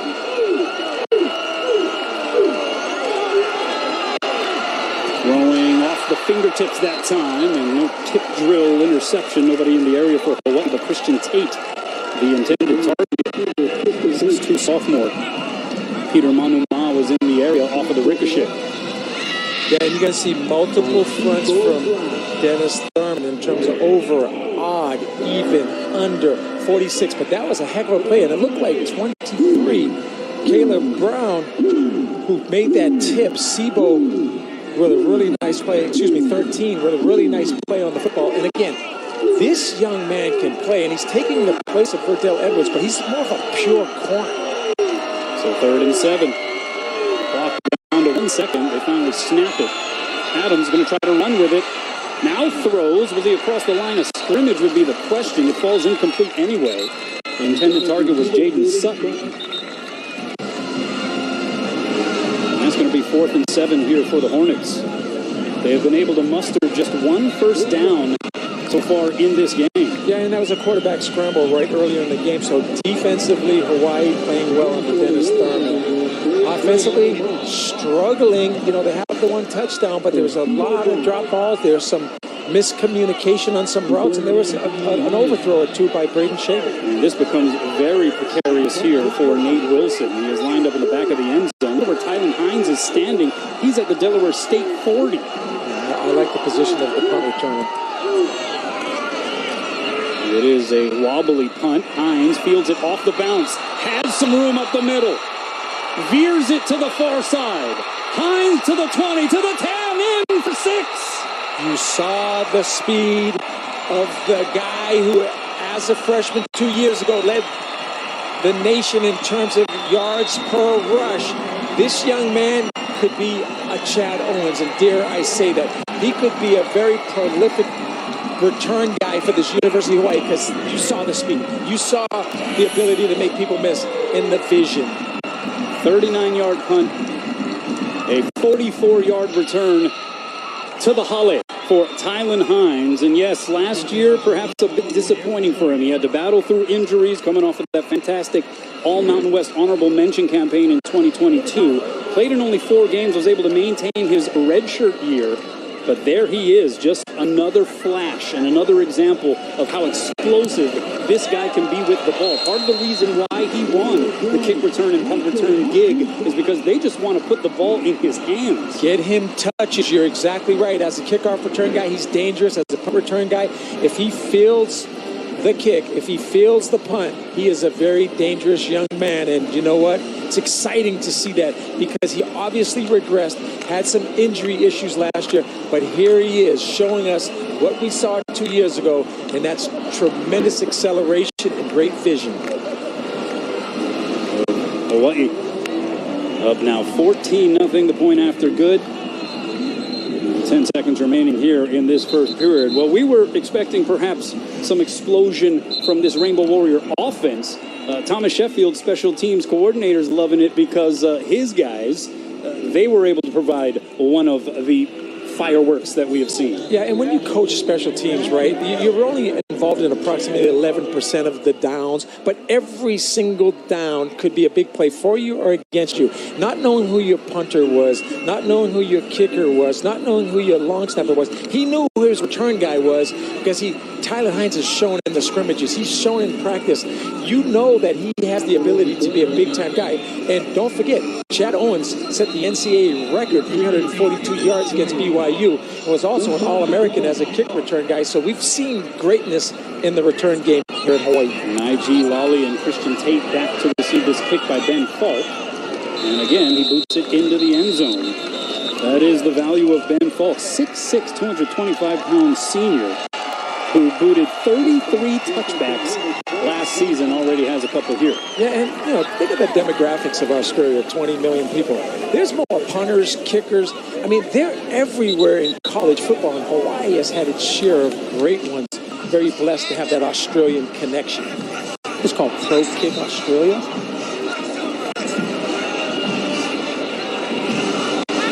So this Delaware State offense has not been able to find any kind of traction just yet.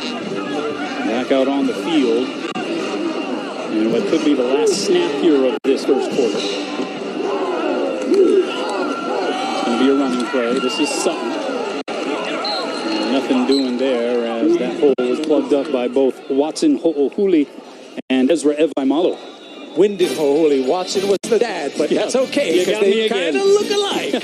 Same genealogy. So quarter number 1 in the books, 14-0. Hawaii on top of Delaware State.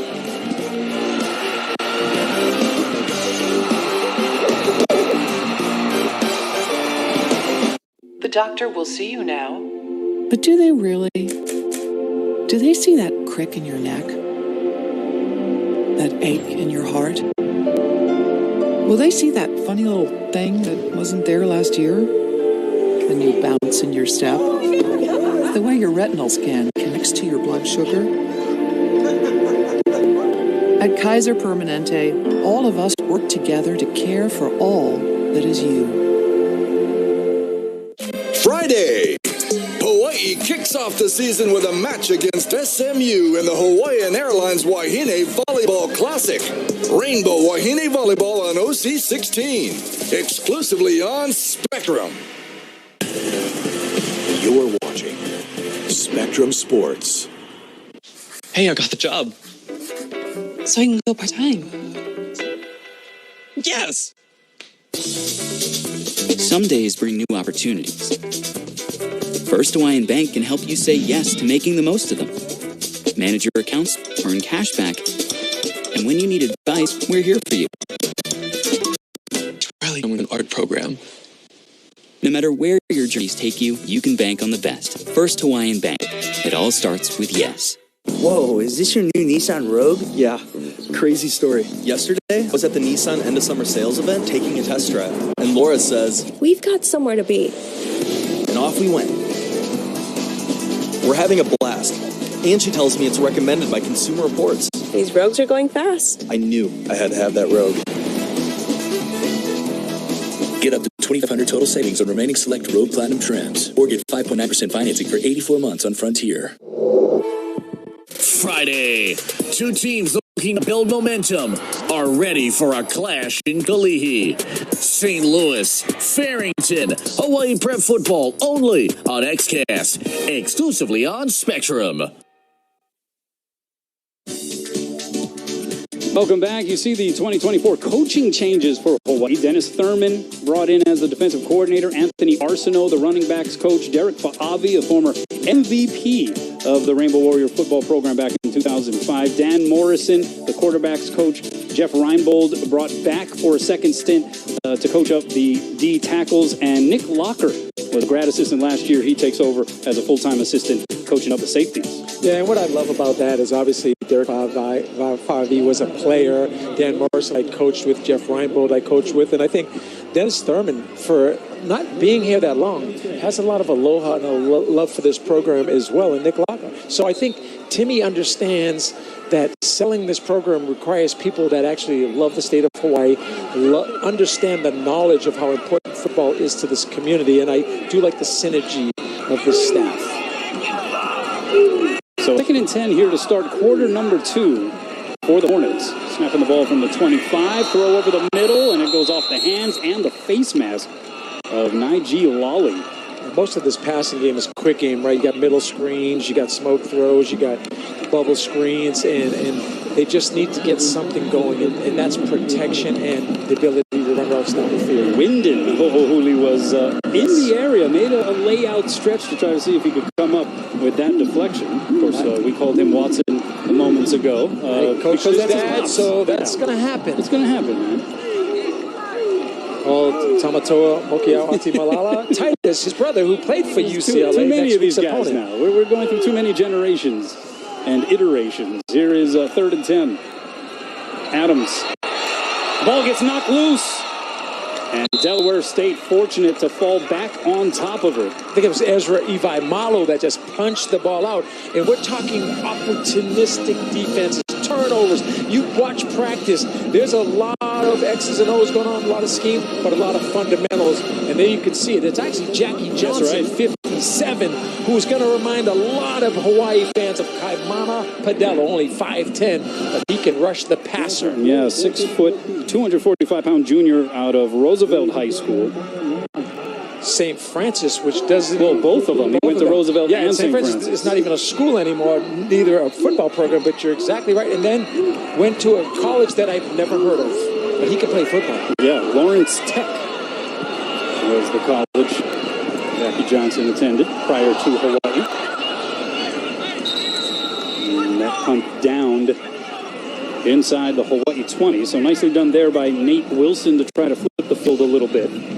Gotta love Jackie Johnson, though. The third. That was Kavika's pick for, I think, player of the game. That's right. And a guy who the coaching staff has just been beaming about. You mentioned he spent 2 years at Lawrence Tech University in Michigan, led the team in sacks as a sophomore. And so, they feel like these ends, Jackie Johnson being one of them, can apply pressure perhaps without having to blitz at a high frequency, and that could be a game changer. You're right. And they're very high, obviously, on the guys that started, too. There's 4 or 5 of those guys that can rush the passer. Here is Braden Shager. That one tipped in the air. It is dangerous for a moment, but falls helplessly to the field. Great game. What do you teach your defense? 1, 2, 3, get your hands up. Deflected balls can turn into interceptions. Hawaii needs to get something going offensively. There it is, right? Trying to keep his hands down. Kuau Pehopa, the offensive tackle. The quick set. Darren Cook, perhaps, was the one who had that big mitt catch a piece of the ball. 2nd and 10. Shager, he's had some time to throw. Heaves it deep, and it is incomplete. Well, he was trying to bust out the Shager bomb, but we have not seen yet one of those in full effect. Pofele Ashlock, the intended target. Yeah, and maybe a little tough for Pofele to look in, but ball was thrown on his outside shoulder, just a slight overthrow. As a receiver, though, you also want to press out to that sidelines and create what's called horizontal separation. That's why you run your routes inside, so you can press out at the last, because the quarterback wants to throw it out over your outside shoulder. So 3rd and 10. Shager again with time. Now throws on the run, and how about that strike to the sliding Spencer Curtis. And the 5'11" grad transfer who attended Weber State in 2017, Oregon from 2020 to 2021, and Nevada from 2022 to 2023 makes the catch. However, for not, we have a penalty flag.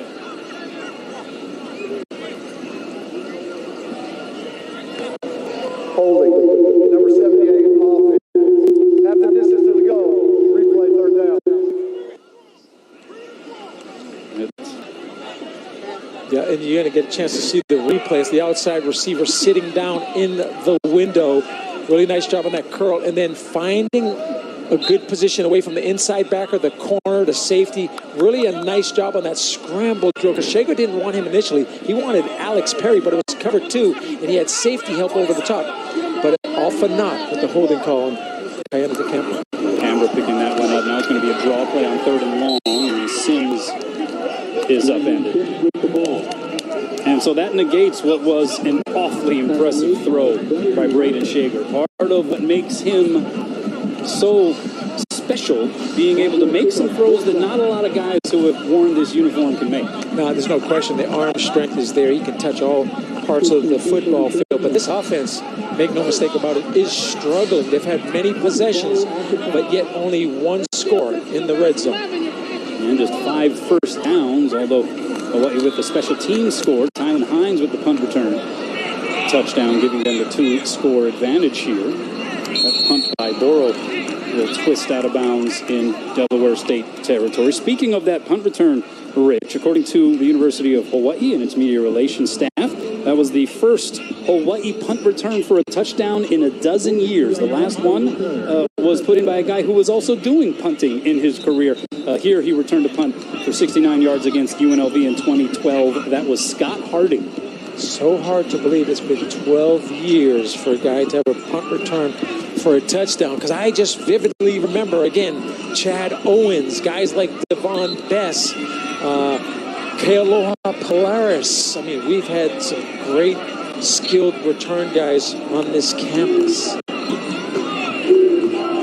can Delaware State get something going? Just 32 yards of total offense to this point. Again, a running play, Jaden Sutton. But it's a mob scene over there on the far side. And the first there is Tariq Jones, number 5, 6'2" junior from New Orleans, Louisiana. 17 tackles for him, had 2 sacks, 4.5 tackles for losses in 12 games a season ago. Tariq had a really good last 2 or 3 football games, showing that he can rush the passer, but also play the run. And you got to like him along with Elijah Robinson, the starting defensive ends. Jeff Reinbold and Jordan Pu'u Robinson coaching him up. 2nd and 9, draw play. This is Sutton again. And Jemai Otis, again, one of the Hawaii guys first on the scene. Out of Bishop Gorman, the 5'11", 215-pound sophomore. 8 tackles in 13 games as a true frosh a year ago, but they love this guy, Rich. They do. And again, Adam Leonard, if you remind Coach Miano of Adam Leonard, that was one of the greatest linebackers along with Solomon Elamimian and Jelani Tavai and Pisa Tanoi Samoa, but also from the third level of the defense, Kilanahi Mendiola Jensen was in on the tackle, and you gotta like to see him flying up there, making tackles from that safety position. So 3rd and 5 here for the Hornets. Play clock ticking down, and they're not going to get the snap off. And so a delay of game coming here. Prior to the snap, delay, number 0 offense. 5-yard penalty, replay, 3rd down. How about this dubious statistic, my friend? The total offense combined here for both teams in this game, 148 in yardage. Total punting yards so far in this game, 438. There was a year in 2006, the University of Hawaii only punted 12 times. This has been, again, a battle of special teams, and that's a lot of yards. That's a lot of punting, yeah. 3rd and 9 here, and Adams. It is Jones hanging on to a foot, but he couldn't bring him down. Now Johnson there couldn't get to him. Adams turning upfield. Evanmalo misses him on the shoelace attempt, and finally he is lit up as he crossed midfield, and we got some extra pushing and shoving here between these two squads. But how about the improv by Marquis Adams just to make that play interesting? That might have been one of the most exciting 8-yard runs I've ever seen, because it looks like he's totally wrapped up. He's in the grasp, if there's a such thing. You have contained with Jackie Johnson. He comes back around, finds a seam, puts his head down, gets hit by Matungi Thompson, and there was a little extracurricular. I'm not sure what they're going to call this one on, but...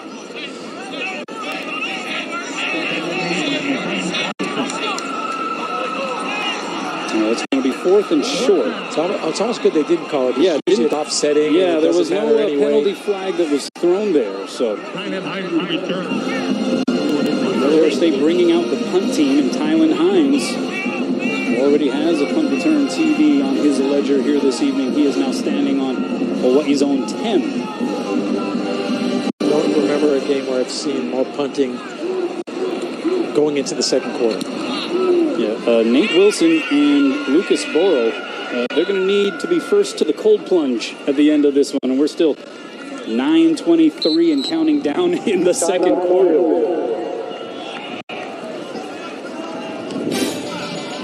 So it'll exactly be 9:22. We'll take a break. 14-0 Hawaii.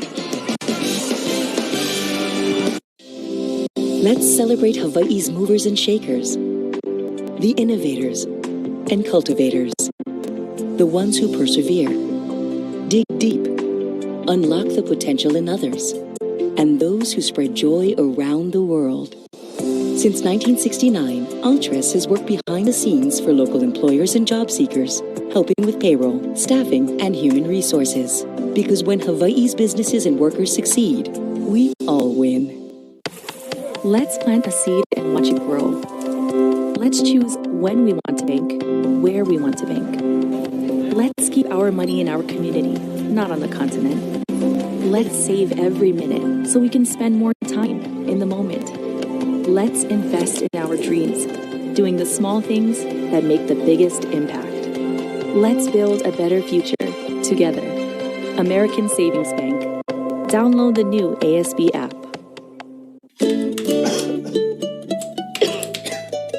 It's that time of year again. Have you gotten your yearly vaccinations? Long's Drugs wants to turn cold and flu season into vaccination season. Vaccines are an effective way to avoid getting common illnesses and help reduce your symptoms if you do get sick. Check with your Longs today for vaccination availability and schedule an appointment. Vaccination season may be upon us, but luckily, your Longs has everything you need. Make Longs a part of your day.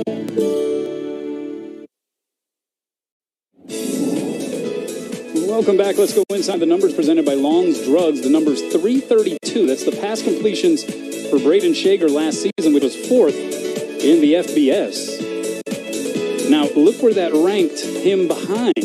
Bo Nix of Oregon, Michael Penix Jr., 1 and 2 there. Davis Brin, Georgia Florida Southern was in the number 3 spot, but Nixon Penix now in the NFL. In fact, Bo Nix recently named the starter in Denver. Yeah, Michael Penix is playing well as well. So, I mean, those are two prolific quarterbacks, and Braden Shaker can throw it. Struggling a little bit lately, though. Yeah, started 4 for 6, and that one will be incomplete. He started 4 for 6. Since then, now 1 for 10, Braden Shaker. Yeah, and again, we talked about a couple of drops, a couple of concepts, but some of that is on Braden Shaker as well. And this one on the offensive line because there was no time to throw. Yeah, that was Marquise Brunson who came into Shaker's living room there. 6'2", 295-pound redshirt sophomore from right there in Dover, Delaware. Transferring back to Delaware State from Liberty in his second year with the Hornets program. Disrupting that play. And this is a give. This is David Cordero getting his first carry of the game. 5'9" junior from Tucson, Arizona. His parents hail from Wahiawa, but last year played in 9 games, had 32 rushes for 138 yards. Also had 5 catches for 24 yards in his 4th year with the program. Yeah, David Cordero, like many Rainbow Warriors, looks a little stronger, a little quicker. Got some confidence last season, and he's part of that stable. Anthony Arsenault has 3, 4, 5 guys that you'll see playing week in and week out. 3rd and 5, Shager with one of the ends in his grill on that throw is able to still connect with Alex Perry, the 6'5" redshirt sophomore from Port Charlotte, Florida. But he takes another lick here. This time it is Mario Goings who made him feel it. Yeah, Shager approaching, I think he's 3rd right now in terms of starts for quarterback, consecutive starts, only trailing really Bryant Moniz, and I think it's Raphael Cherry. So availability is not a question mark. Toughness is not a question mark, and that was a beautiful throw. Oh, how about that handoff? Almost got disrupted, and then Darren Cook able to grab David Cordero by the belt and twist him down. Little zone read or RPO, they kind of look alike, but you're right. The defense was in the backfield at the mesh point.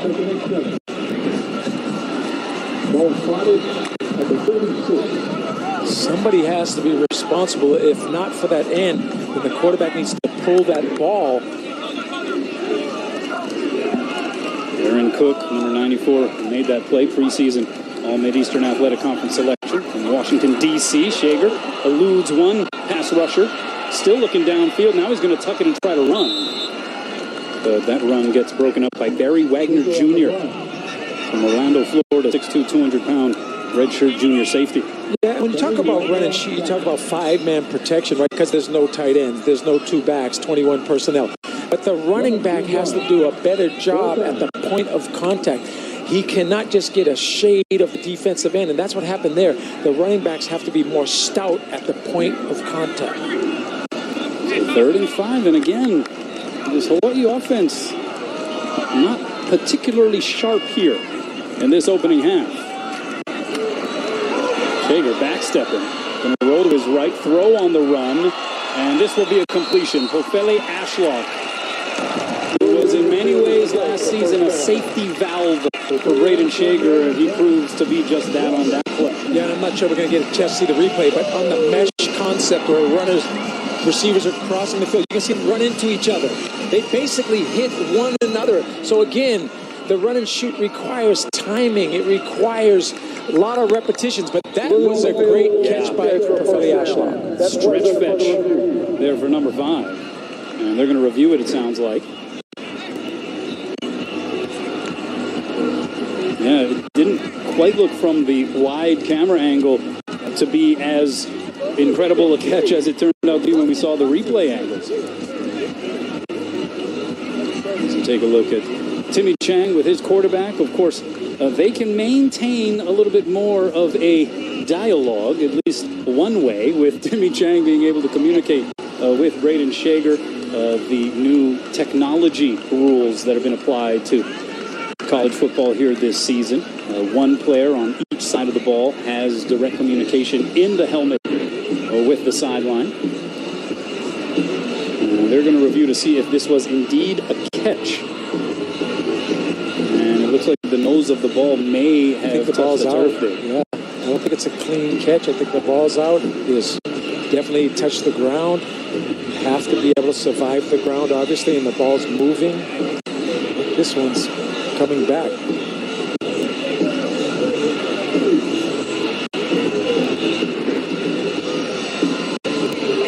Tribute to Cole Brennan. Yeah, Povele Ashlock sort of bringing back the look.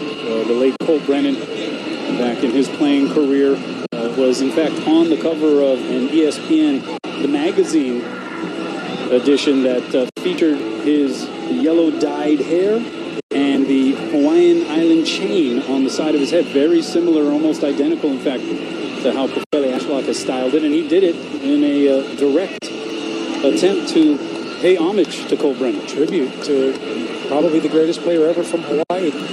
Heisman Trophy finalist, Cole Brennan. Your thoughts on the new technology that's being introduced here in this season of college football? You have the direct communication from the sideline to the quarterback or to a player on defense. And you also have the introduction of the tablets and the tablet console on the sideline where video is now being made available for these players to review when they are off the field. Let's start with the tablets first, because there are big screen TVs in high school football for the last 10 years. There's the NFL tablets. The ruling is incomplete pass. Ball returned to the previous spot. 4th down. So an incompletion, but continue. Yeah, so to be able to coach your players, it's changed the dynamics of who's up in the box, who's on the field, because now you can literally watch every single play on those tablets, and you can do a lot of coaching on the sideline, much more coaching. And I love the technology. It makes you become a better coach and a better player to have that. So 4th and 5, and guess what? A punt. This time, Lucas Boro again able to get a Hawaii bounce. It's fielded, dangerously so, by Christian Tate, and he is immediately tripped up. So the Hawaii special teams has been sound here so far in this ball game, Rich. They have Solomon Lander of 44. Making the play. Hawaii's up by 2 touchdowns. Heart pumping. Muscles extending. Every body is a miracle. And though we share so much, everybody is unique. What's your passion? Hold on to it. We're here to help. With a personalized approach to a healthier you. Hawaii Pacific Health. L is for the way you look. O is for the only one I see. V is very, very extraordinary. E is even more than anyone that you adore can love. Is all that I can give to you. At Spectrum News, we're striving to help inform your community, providing the latest news from journalists right here in Hawaii. Stories that connect with you wherever you are. The Spectrum News app. Refreshing storytelling at home or on the go. Exclusively for Spectrum customers. The local sports you love and the local news and weather that matter most to you. All easily accessible with the touch of a finger. Download the Spectrum News app. Available on the App Store and Google Play. Spectrum News, your community connection. There you see some of the ominous cloud cover overhead. For the most part, the weather has cooperated. We were getting some gusty winds prior to kickoff, as well as some rainfall, but it has been pretty chill for the most part. Of course, the state of Hawaii dealing with some weather systems in the area, including Tropical Storm Hone, which is really wreaking some havoc on Hawaii Island, and so we wish all of the residents and visitors over there on the Big Island, we wish them the best, and that they remain safe. Delaware State offense back on the field. This is Jaden Jenkins trying to run to the far side, and he'll get a yard, maybe a little more than that. Logan Taylor, what a story he has been. He played in 3 games last year. In the 3rd game, went down with a torn ACL. So he missed the last 10 games. But that did not stop him from still being the undoubted spiritual and vocal leader of this team. He would bring a little beach chair out to practice and sit on the sideline, and he'd still be barking out instructions to all of his teammates. Adams throws to the near side, a little too tall, even for the 6'2" Christian Tate. Good coverage by Caleb Brown. But going back to Logan Taylor, when they did the captain's vote, each player was responsible for just one vote. He almost got 70 votes. I mean, almost not unanimous, but at the same time, one of the best captains I can ever remember, all the way back to the Blaine Geisen days. And I mean, this guy vocally, spiritually, he leads by example. He led when he was hurt. He plays downhill, scraped on that particular play, and plays fast. Well, there was some doubt as to whether or not he'd be available for the first several games of this season. I mean, he was coming off of an ACL tear, so for him to even have been available for training camp and then to be here in week 0 is remarkable. And meanwhile, the Rainbow Warrior en masse able to wrap things up in that backfield on Marquis Adams. And sure enough, it was 16 coming off the edge that forced the quarterback to step up, actually wrapped the quarterback, couldn't hang on, but really was responsible for the pressure on the sack. You're going to see 16 coming up the right side of your screen, right there, forcing him up to the inside pressure of those defensive tackles. And you saw Jamar Sekona able to get his big arms around Marquis Adams. He is the transfer from USC. Spent 4 years over there with the Trojans program, played in 16 career games, 6'2", 295-pound senior. He was a big-time get in the offseason for Hawaii in the transfer portal. 3-star recruit coming out of high school, Polynesian Bowl high school all-star game. Big-time player. Oh, Nate Wilson just getting that one off. I have no idea how that was not blocked. There were 2 or 3 players right in there. That ball somehow got down the football field. I don't know if we get a chance to see that, but that should have been a punt block. Some guys will get there, others will block it. Watch the pressure right here. Wow, they both overran the punt. Watch. That's Jonah Panoke, number 1. He is the offensive number 1 for Hawaii. And yeah, he seemed to have a beat on it, but couldn't quite get the cover there. Yeah, you always got to be afraid, right, of running into the kicker. But at that particular situation, you got to take it off the foot with your 2 hands. And it seemed like he ran by the football. Here's Shager under pressure. It's going to be a shovel pass. And the pass is complete there to Landon Sims, but not much. Just about a yard on the game. For all you run and shoot aficionados, that's Nate DELAWARE, that's Alex Green. The shuffle pass was a big part of Gene Jones, Miles Davis' offense. Oh, yeah. Cole Brennan, Timmy Chang, a bunch of the Hawaii quarterbacks, they got a lot of passing yards and touchdown passes off of the shovel pass. It's a more traditional pass, and it's on target to Spencer Curtis. Wow, and when you watch Braden Shager spin that out ball, which has to travel a long way, especially when you're on the right hash, but what a throw. He spins it tightly, great position, and I'll tell you what, Spencer Curtis is going to be more than a possession receiver for Hawaii. He understands zone concepts, and he can beat you in bump and run man.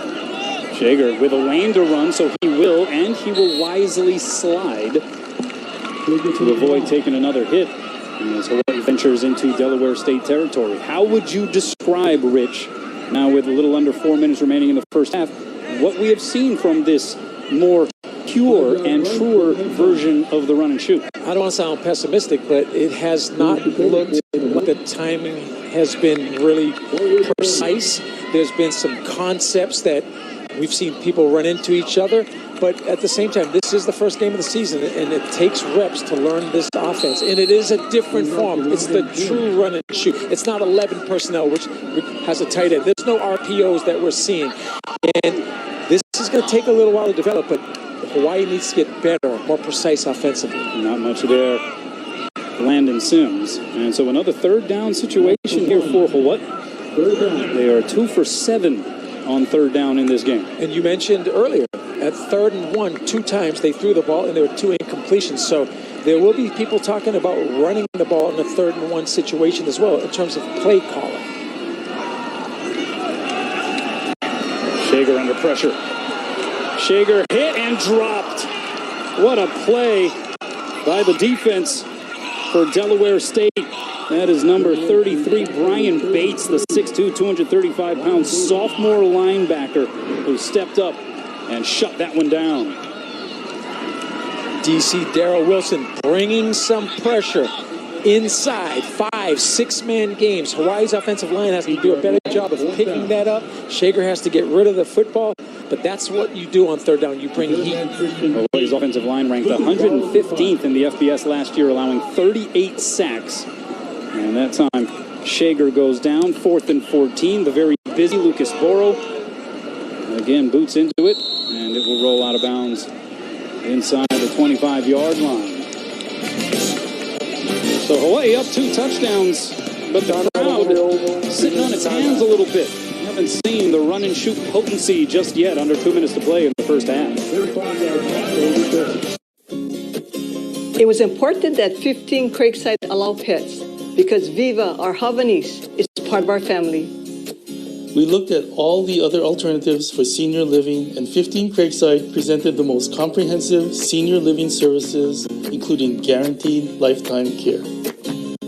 From our personal experience, what I would say to anyone considering moving into 15 Craigside is don't wait, because the window of opportunity might not be there when you're ready.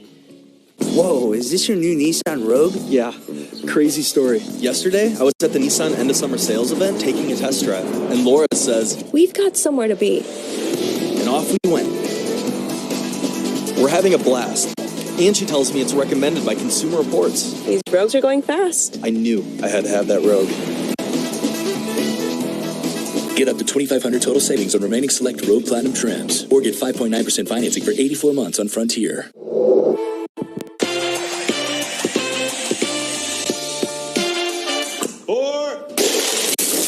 Hey, Devontae. Let me get a Cantina chicken burrito in a bowl with that seasoned, slow-roasted chicken I like, please. You have a golf course in your house? I got a Taco Bell in my house, bro. Where did it go? Where did it go? Oh, there it is. Cheaters don't get chicken. Huh? Cheaters get no chicken. I won't give him any.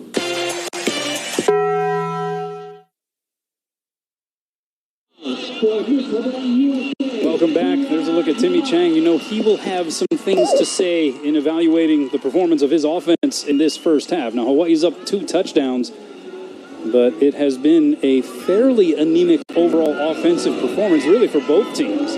185 combined total yards of offense compared to 681 now total punting yards in this game. One thing that I was nervous of is Darrell Wilson, the defensive coordinator, played for June Jones and Mouse Davis at the Toronto Argonauts. So when we asked him about understanding how to defend the run and shoot, he felt like he had a pretty good bead and he understood the concepts.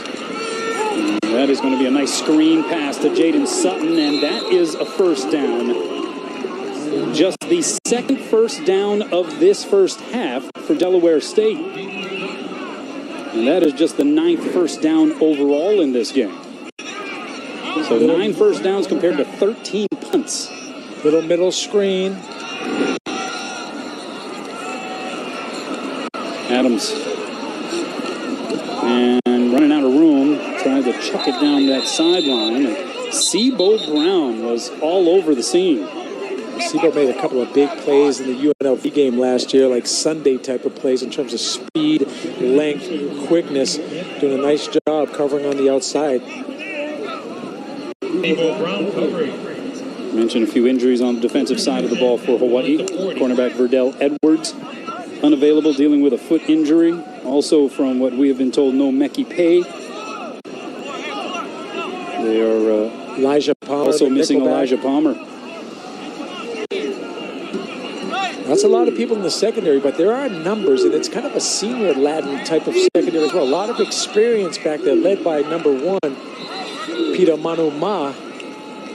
But you look at JoJo Forrest, you look at a guy like Cam Stone, who's the most decorated guy back there. Caleb Brown's played a lot of football, Matangi Thompson. 2nd and 10. And that pass is complete. As getting it to Kyrie Benton was Marquis Adams for Adams' 8th completion.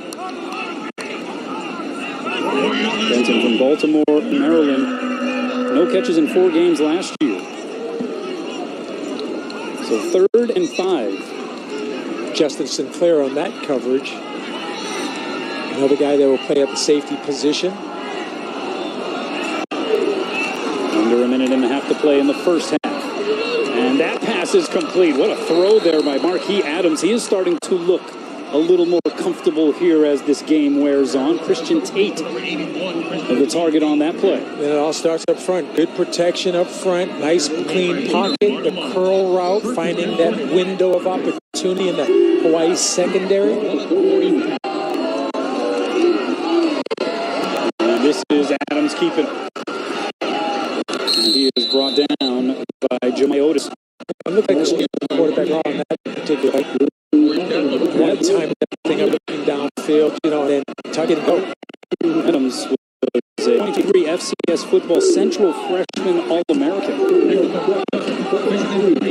He showed some stuff in his 3rd year with the program as a redshirt sophomore. And he's showing some stuff on this drive. He sets his feet and throws and delivers another strike to Jaden Sutton. And all of a sudden, the Hornets are showing a little thing. Yeah, coming into this game as a prohibitive underdog, they're starting to get some confidence offensively, making some plays, defensively getting the ball back to their offense. Really good complementary football. Yeah, depending on where you were looking, about a 39 or 40-point underdog. Delaware State coming into this game. They have certainly outplayed that expectation so far. And now threatening. By far their deepest penetration here against Hawaii.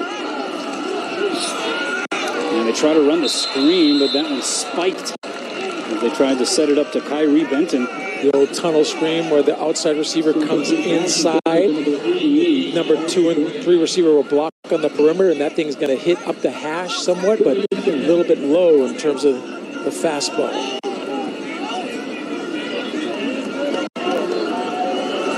This Delaware State team had to endure and just trying to get out to the islands. It all stemmed from a bus snafu, a mix-up in scheduling. The buses were late to pick them up from the campus in Dover. They missed their flight at JFK, and then it was scramble time.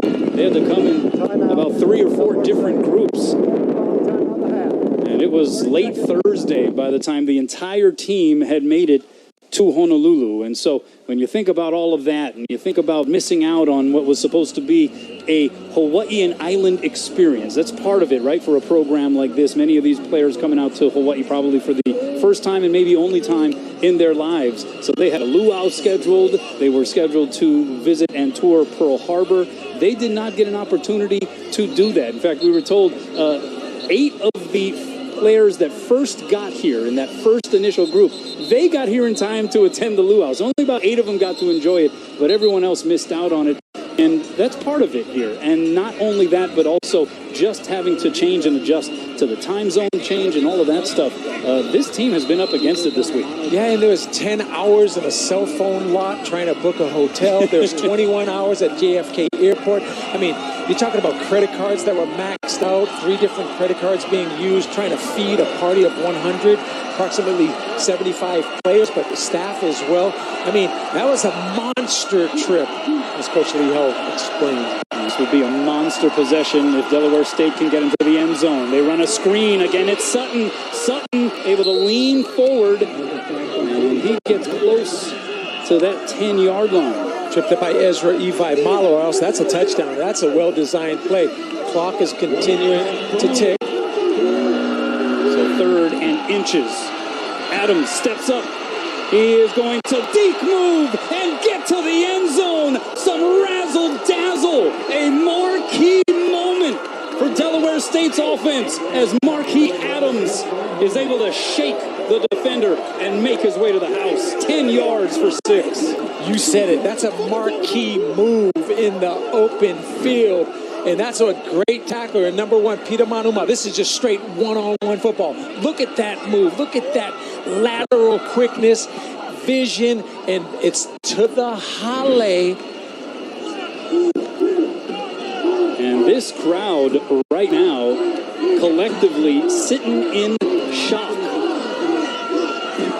As the point after attempt by Nate Wilson is drilled through.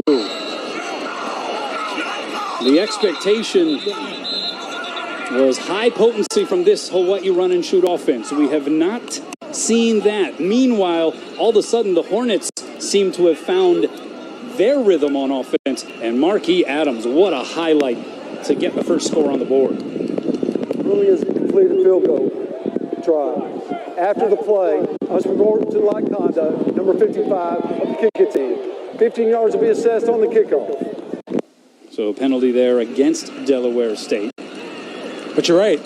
You go into halftime with momentum, and you feel like you can play, and it's been a long trip, but you got to be feeling good about Delaware State. Defensively, they've played well. Offensively, they're starting to find their rhythm. Special teams, they've been fine. So all three phases are starting to look a little better. See that scoring drive, 9 plays, 77 yards. Here's another look. Peter Monoma is basically spying the quarterback. He has a good base. Head goes a little bit down. He has that wide-reaching radius, but at the same time, that was a heck of a move with no help, middle of the field, one-on-one football. These two teams didn't have an opportunity, obviously, with this being the season opener, to exchange video. And so head coach Lee Hull telling us we felt like we were at a disadvantage. We were coming in blind. We knew that there were going to be some tweaks to the offensive scheme on the Hawaii side. You brought in a new defensive coordinator. And so you had to anticipate a sort of feeling out period throughout this first half. And now it is starting to look like the Hornets have made some of the necessary adjustments here, Rich, to find a greater comfort level in this game. Yeah, and the defensive coordinator, he kind of said this is similar to a boxing match. You got to feel these guys out the first round or two to see what they're trying to do. But it seems now they've got a little knowledge on what Hawaii's trying to do, and they're stopping it defensively. Here's Tylen Hines with a head of steam. A penalty flag comes out as Tylen Hines jets into Delaware State territory. And that is one of the bright spots, certainly, of this Hawaii first half. The punt and kick returning prowess of Tylen Hines. And that's probably coming back, right? 90% of the time it's usually on the return team. But at the same time, Tylen Hines is lightning in a bottle. He is the real deal. And we knew that 2 years ago. And because of injuries that we talked about. Return, holding number 0 on the receiving team. 10 yards from the spot of the foul. First down. Get Tylen Hines touches. Even if it's screens and tunnel passes and all those type of things.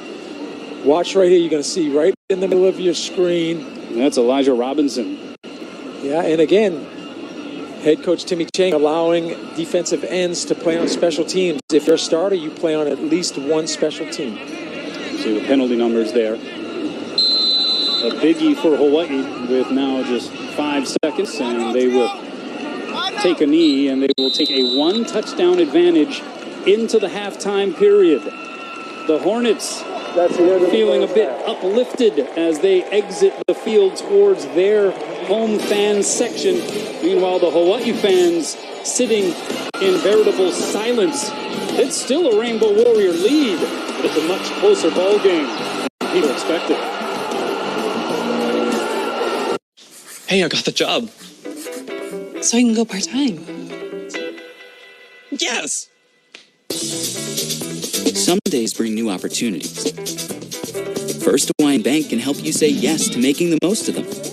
Manage your accounts, earn cash back, and when you need advice, we're here for you. We should probably get him into an art program. No matter where your journeys take you, you can bank on the best. First Hawaiian Bank. It all starts with yes.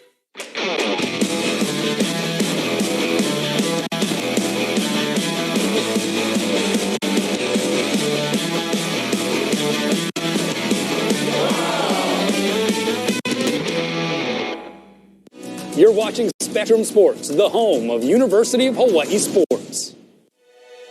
Order Pizza Hut now and get a free large pizza later. That's a free pizza on your next order. So you can pizza now, then pizza again. Free pizza means your next dinner is covered. Your future self will thank you. Get it while it's hot. Only at Pizza Hut. Drive into summer with a Honda CR-V and Accord. Your fun-to-drive, weekend getaway vehicles. From Honda, the 2024 Kelley Blue Book's KBB.com Best Value brand. So act now to get an offer you'll love. Buy online, reserve from select dealers, or hurry into the Honda Summer Event. Want a real taste of New York? The classic New York-style pizza offers a big, bold taste that's a Hawaii favorite. Handmade to perfection on a crust that's 30% larger than our large. It's just $11.99 for carryout. Classic New York-style pizza, only at Hawaii Pizza Hut. Watch your favorite games anytime, anywhere on OC16.tv. Go to the homepage to find the channel you want under the Now Playing section. Log in with your Spectrum username and password, and let the games begin.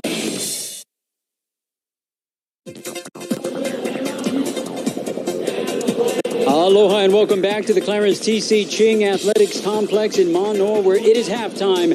The University of Hawaii in front of Delaware State, 14-7 on opening night.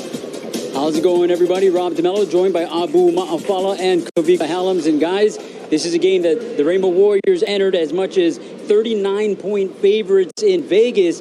This is FBS versus FCS. I think a lot of people anticipated that Hawaii with 25-plus returning starters, with the run and shoot, getting into a rhythm, and then with the training camp that they had, that they would come out with a little bit more momentum than they did. What jumps out to you as far as the lull that we've seen here in this first half by the Bows? Well, I want to highlight the second series, Rob. You know, that is what we can expect when they really get through the run and shoot. That's always the thing with the run and shoot, is that when the timing's not there, when the spacing's not there, when the chemistry's not there, these type of things can happen. But if we look back to that second series, a 3-play drive right down the field and score. So, you know, the glimpses are there. You just got to settle down. I have played in these type of games where your FBS team playing an FCS school. We started out Sacramento State my junior year. This is how it was. It was 7-0. You know, you kind of settle down. The lights are out. The student body's out there. So it's just going to take some time. Hopefully they can come out here in the second half, get it figured out, and go cover that spread. Yeah, specifically on the offensive side of the ball, Kavika, Braden Shaker, 8 of 20 for 72 yards. He has watched one touchdown pass, but really just seems off. This offense seems off, and it's kind of not what you anticipated. They're playing with the butter ball. It looked like a butter ball, right, with all the drops that they had in the first half. What jumps out to you as far as why they're not able to get running in the run and shoot? I mean, you look at the weather, that's the one thing that jumps out at me, and just navigating through what we're going through now, being in this position at the baseball stadium is a thing to deal with as well. But on the football field, it's just difficult right now for the receivers to get in sync. You saw Ati Malala giving up that reception to the sideline. They lost a challenge that was overturned in that second quarter as well. But when you look at this football team, no turnovers.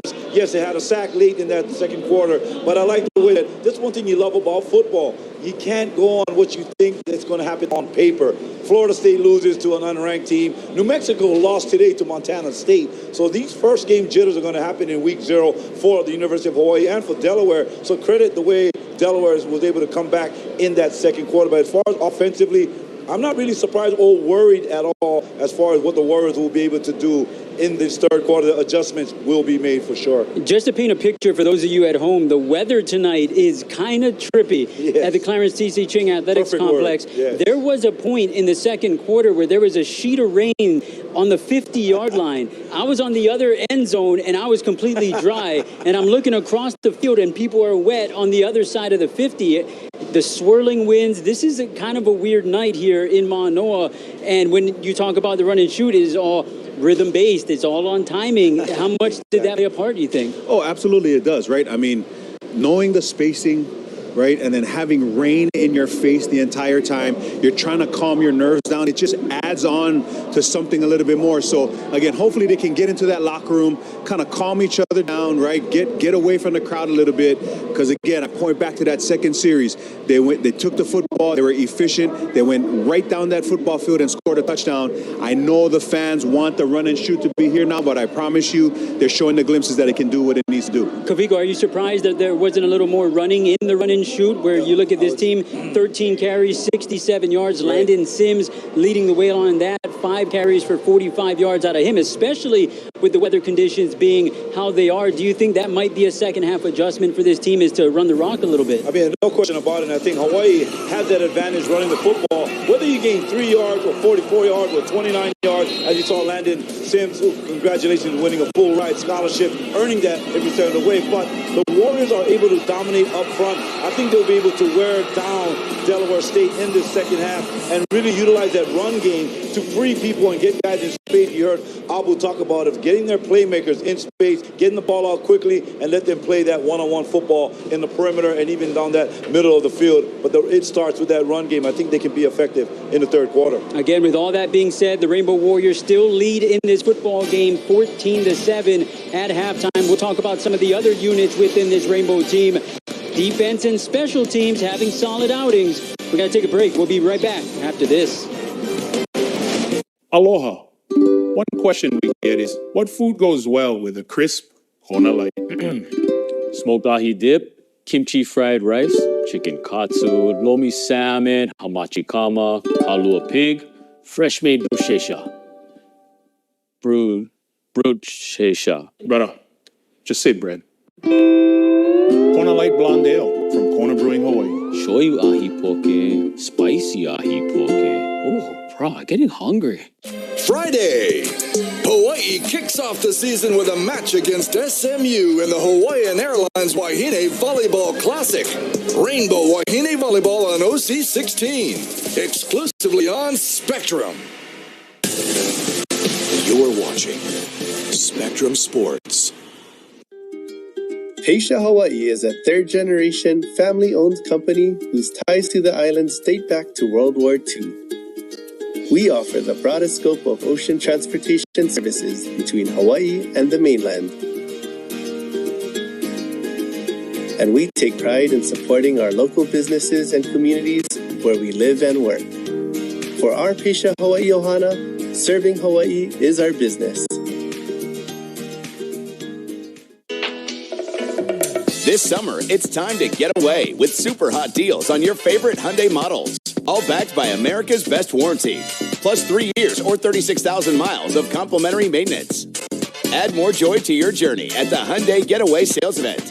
But act fast because these deals will be over before you know it. Get in and get away now. Lease an Elantra for only $189 a month or get 1.99% APR for 60 months plus $500 bonus cash. Hurry in. Friday, two teams looking to build momentum are ready for a clash in Kalihi. St. Louis, Farrington, Hawaii Prep football only on XCast, exclusively on Spectrum.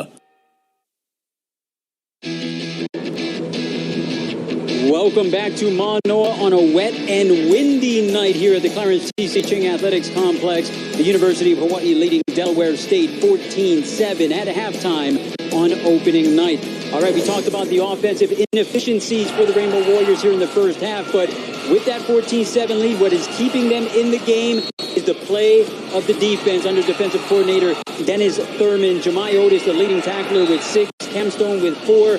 Abu, what do you see out of this defense? I see an aggressive attacking style defense. You're seeing a lot of black shirts around the football. You're seeing guys that are getting vertical. They're creating disruption at the line of scrimmage, which are the things that you want as a defense overall. Now just got to clean up some things. You know, they got tested there toward the end of that half there. But I love what I'm seeing. Very different than what we saw last year. Yeah, Kavika, disruption, right? That was kind of a key term that we heard about this defense all through training camp, and they've been disrupting things. What jumps out to you as far as what they've been able to do? Jemai Otis and company have been sure tacklers in that first half, and with the offense kind of giving the ball back continually to Delaware State to have only given up 7 here in the first 2 quarters, do you take that as a win? Oh, no question about it. And when you have new personnel on the backside with Mickey Pay being out of the football game, Elijah Palmer, you have all these guys, Verdell Edwards, they're not here in this football game, but guys were able to pluck people into positions to make plays. And Abu talked about these guys are flying around the football field, playing for one another, team tackling, swarming to the football, and really making sure they don't bust a big play. They have to give up that touchdown late in the second quarter. But the bottom line is I like the intensity and the energy that they bring on the possession by possession type game, and that's what's leading to this really defensive, nice effort here in that first half. We talked about in the pregame show, Hawaii ranked 92nd in the nation last year with 1.7 sacks per game through the first 2 quarters of 2024, already with 2 sacks. So they are trying to flip the script here in 2024. It's been a special night for the special teams, and really on both sides. Over almost 600 yards of punt yards here in this first half between Hawaii and Delaware State. But when you look at Lucas Barrow, he has been fantastic with punting the football for the University of Hawaii football team. And then Tylen Hines as a return man, he had the 44-yard touchdown right here. They have kind of swung things a little bit with the inefficiencies of the offense. Special teams immediately able to kind of regain some traction. Yeah, they're, special teams. I've had the opportunity to be a special teams coordinator. A lot of people don't understand how vital it is. It's a one-shot deal every single time they're out there, and it can change the complexion of the game. We saw it early with the punt return. The punting has been phenomenal by Barrow. I mean, that ability to turn the field like that and pin Delaware State deep on 2 possessions, you really can't ask for much more. So they're doing their part. Now we just got to continue to let the team come along, and they should be fine. Koviko, you've been the leader of the rally with a sign saying, get Tylen Hines the ball for as long as he's been at the University of Hawaii and active because of injury, of course. This is what you're talking about as far as lightning in a bottle. This is a guy that runs like he's got rubber slippers on his hands. And that's a kid that I'm just grateful to see make his comeback this year. Last year, so many expectations were placed on this kid, got injured, was able to get back on the sideline, but get back into the good graces. What a way to come back to this football team. Very proud of that young man. Well, the University of Hawaii leading Delaware State 14-7. We'll get you ready for the second half here in Manoa. It's wet, it's windy, it's crazy on Spectrum Sports. Dodgers, Lakers, the World Surf League, the University of Hawaii, and the very best in high school sports and local programs. The Spectrum Networks in Hawaii. We've got you covered. I never would have imagined this day would come. Me, who had to work 2 jobs straight out of high school, finally earning a college degree 30 years later.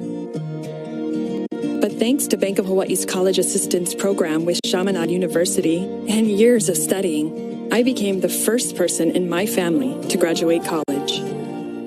I'm Rita Aponte, and I'm proud to work for a company that helps all of us reach dreams we never imagined.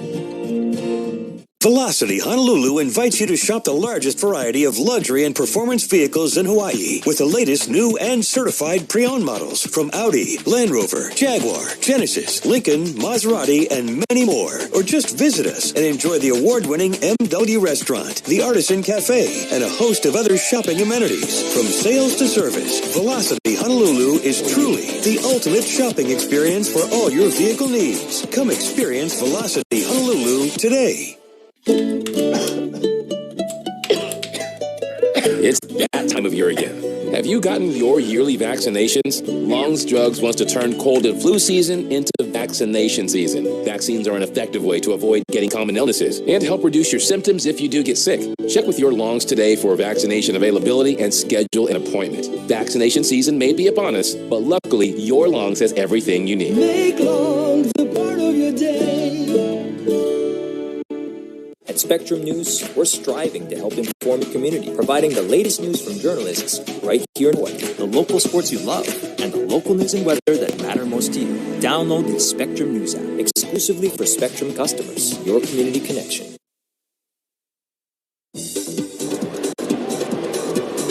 Welcome back. Rainbow Warriors leading Delaware State 14-7 at halftime on opening night of the NCAA football season here in 2024. All right, guys, there's been a meeting in the locker room right now. Coaches talking to players, and for UH, you have to feel like maybe this was less than you anticipated. What's the key term or terms that were being said in that locker room as these guys come out of the locker room? Focus. Rely on what your responsibilities are in this second half coming up with the weather bearing down on you. Focus on your responsibility. Do not give this game away to Delaware State. Abu. For me, do your job. Bill Belichick, receivers got to catch, quarterbacks got to make the throws, offensive line has to continue to protect. On defense, tackle, do your assignment. If you can do your job, that is the key to success here in this half. Despite the shortenings for this University of Hawaii football team. Still in front, 14-7, but 2 quarters to go. Everyone here in ponchos at the Clarence T.C. Ching Athletics Complex because the rain is coming sideways. Everyone in Las Vegas watching at the Circa. We'll see how this thing finishes out. You're watching the Rainbow Warriors and Hornets, 14-7 at halftime on Spectrum Sports. Heisha Hawaii is a third-generation, family-owned company whose ties to the islands date back to World War II. We offer the broadest scope of ocean transportation services between Hawaii and the mainland. And we take pride in supporting our local businesses and communities where we live and work. For our Heisha Hawaii Ohana, serving Hawaii is our business. From picturesque landscapes to adrenaline-pumping water sports, our islands provide a breathtaking backdrop that's truly unique. Come along for the ride and witness the wonders of Hawaii on Spectrum OC16. You're watching Spectrum Sports. I call him my miracle baby because he survived. When we couldn't find my son's heartbeat, the doctors and nurses at Kaiser Permanente sprang into action and saved his life. They took care of me beginning to end, and that let me focus on my baby. It's really changed my perspective on what medical care can be. My husband and I are just so thankful he's alive today because of them. World-class maternity care for all that is you. Kaiser Permanente. This summer is the perfect time to get away with a great deal on your favorite Hyundai models. All backed by America's best warranty, plus 3 years or 36,000 miles of complimentary maintenance. Add more joy to your journey. Hurry into the Hyundai Getaway Sales Event. But act fast. The hottest deals of the summer won't last. Get in and get away now. Now for a limited time, get 1.99% APR for 60 months on the Hyundai Tucson or Tucson Hybrid. Hurry into the Hyundai Getaway Sales Event. At Spectrum News, we're committed to our communities around the clock. And now, Spectrum Internet-only customers, we're bringing Spectrum OC16 and Spectrum Sports to your TVs, delivering coverage of the local sports you love. Spectrum News, now streaming exclusively for Spectrum customers. Welcome back. Here are the Pizza Hut halftime statistics. You see 12 total first downs in that first 2-quarter portion of the game. Hawaii up 14-7. What else stands out to you? A lot of punting in that first half, Rich. Yeah, a lot of punting, and you can argue it's because the battle of the defensive coordinators. Both defenses playing pretty well. It's the offenses that are trying to find their rhythm. And you look at the third down conversion rates, both of them are not very good. So could be a long night offensively. Delaware State able to find its form offensively, though, late in that first half as Marquis Adams started moving them down the field, Rich. He was moving inside and outside of the pocket. He was 5 for 7 for 60 yards and also 2 rushes for 17 yards, including this 10-yard touchdown run with about 12 seconds left in that first half.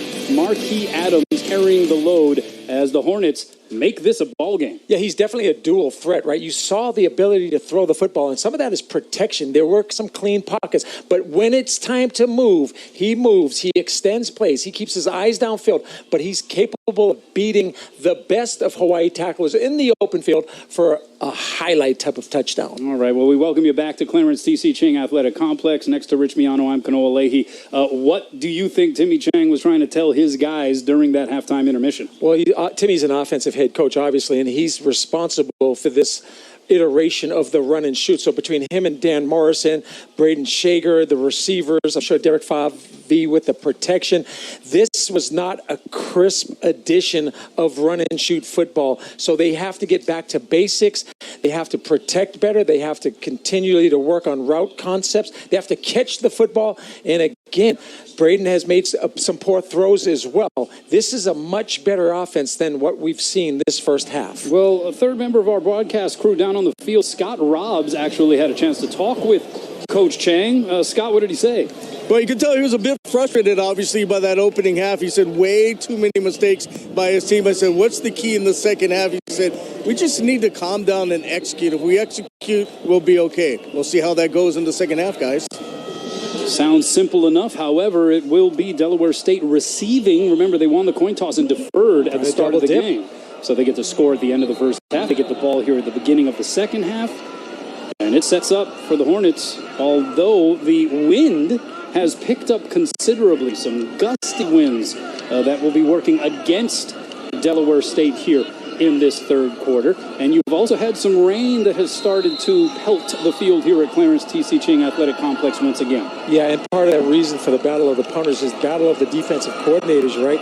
So when you have two defensive coordinators with this much experience, Dennis Thurman, I mean, he was a defensive coordinator for the Jets, the Bills in the NFL, as well as Colorado and Jackson State. And then, of course, you have Coach Wilson, who's 23 years coaching at Iowa, Wisconsin, Rutgers. He was here in 2000 against June Jones, and they were victorious when the Wisconsin Badgers came into Aloha Stadium and beat the Rainbow Warriors 33-16 in 2000. Meanwhile, Ben Falk kicking with the wind. No chance that was not going to find its way into and through the end zone. And we've talked a little bit about special teams before the game. It's been Tylen Hines. It's been Lucas Burrow. Those are the two most valuable players for Hawaii thus far. Marquis Adams, 11 for 18 in that first half, 79 yards, had the touchdown run. And it just started to seem like the Hornets had found a comfort level as we got into the latter portions of that second quarter. Will that continue here in the third? 2 o'clock in the morning in Delaware, but they're playing well. Yeah, that's right. I was just thinking that. They're getting into the wee hours of the morning, so those body clocks, you wonder how that will impact things. But Jaden Sutton, he has been a major component here offensively for Delaware State, and he continues to pump the legs. Delaware State went into the locker room with momentum. They're trying to double dip, getting the ball, running their offense. Time, nothing doing. As that Hawaii defense was stout up front. Elijah Robinson, Ezra Evaimalo, a couple of the guys there. They're back to Nalu Emerson and Jemai Otis at linebacker. So this is what they started with, the two defensive ends. This is the starting group out there. Good look at Dennis Thurman, first-year defensive coordinator. Coming over after being a member of the staff in Colorado under Deion Sanders. Also was a defensive coach for Deion at Jackson State prior to that. And here is Marquis Adams doing Marquis Adams things. Tripped up by Peter Manuma, not before he converts the first down. And it'll be 1st and 10 from the 40 now for the Hornets. Yeah, and we showed a picture of Dennis Thurman, and that's one thing you can't control as an athletic quarterback. When everything is covered, you have good rushing lanes. He finds just a crevice, just a crack in that defense and picks up the first down. I'm telling you, that drives defensive coordinators crazy in terms of schematics. And Dennis Thurman, he has seen the game of football from all angles at all levels. As that draw play will result in a gain of a handful. And again, it's Jaden Sutton on the carry. Dennis Thurman, obviously somebody who's learned so much for one of his mentors, Rex Ryan, who he's coached with in New York, in Buffalo, in Baltimore. Good friend, Rex Ryan. Always wanted to coach with Dan Morrison as well. Dan Morrison, his quarterback's coach in high school. Santa Monica. They go back a long way. They go back a ways. Dennis was the Southern Cal Athlete of the Year. I mean, he played baseball as well. Yeah, was actually being recruited to play at UCLA by John Wooden. This is a completion to Jordan Hull, the coach's son from Zionsville, Indiana. Was the team's leading receiver last year until injury cut his 2023 campaign short. But he also spent 4 years from 2019 to 2022 at Lafayette FCS program in the Patriot League, where he played alongside the son of now University of Hawaii athletics director Craig Angeles. His son Aaron was a QB at Lafayette at the time. But I want to talk about his daughter Lila, who was Indiana Gatorade State Player of the Year, full scholarship to North Carolina. But look at this run. Jaden Sutton reversing field and then bowls over the defender. A penalty flag comes out. I think it's going to be a hold, but at the same time, that was a physical run that got the Hornets sideline. Delaware State's all excited. Yeah, JoJo Forrest was victimized there, but we'll see what this call is. think it's going to be a hole, but this is physicality. Great run, great patience, great balance, great vision, and watch him lower the shoulder. Bam! Holding the Radiate offense. 10 yards from the spot of the foul. Green flag, first down. And we can barely make out what the head official, Cal McNeil, is saying, because the winds have started to gust at an absurd magnitude. There was some precaution given that we could see gusts because of the impacts of the tropical storm that right now is hovering near Hawaii Island, that we could see gusts as high as somewhere in the 40s or even closing in on the 50s here on the island of Oahu. Yeah, some of the signs, these signs on the sidelines just blew onto the field, and those are heavy. So there are some serious gusts that are coming through TC Ching Stadium. Yeah, we'll see if that continues to impact things. Right now, Delaware State never worse for wear on that front. 1st and 9. The throw by Adams, a wide open receiver. It is caught. Peter Manuma ices him out of bounds inside the 10. But another catch for Ryan Lee, and the Hornets are in business again. Yeah, and as a former secondary coach, that's a bust because he's wide open on the corner route. Really good throw, good catch, but somebody's responsible for that man because Peter Manuma is the free safety. So normally that's either cover 1 or cover 3. But who's responsible for the outside third or that particular Hornet? So Delaware State coming into this game as a near 40-point underdog, now with a chance to get into the end zone and possibly tie this thing. It is a running play up the middle, touchdown, Jaden Sutton. And the Hornets are a PAT away from knotting this thing up. 6-yard scamper up the gut there by Jaden Sutton. And that's demoralizing, right? You give up a big play.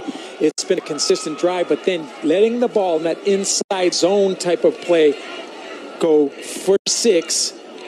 You see, Kilanai Mendiola Jensen has to keep his head up, has to keep his feet, and has to restrict the ball carrier. That's a missed tackle. Well, Jaden Sutton, 11 carries, 39 yards, and that score. He also has 3 catches for 43 yards. The whistle blows this one dead before the try.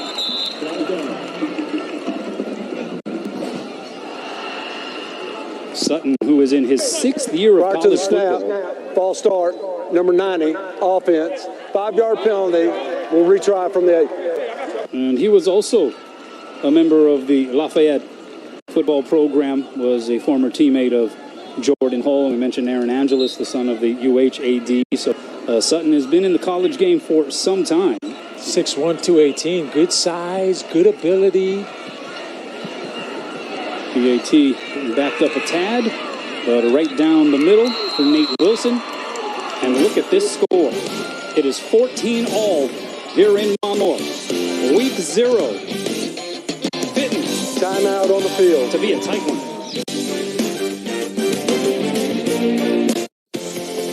University of Hawaii Sports on Spectrum Sports. Sponsored by Bank of Hawaii.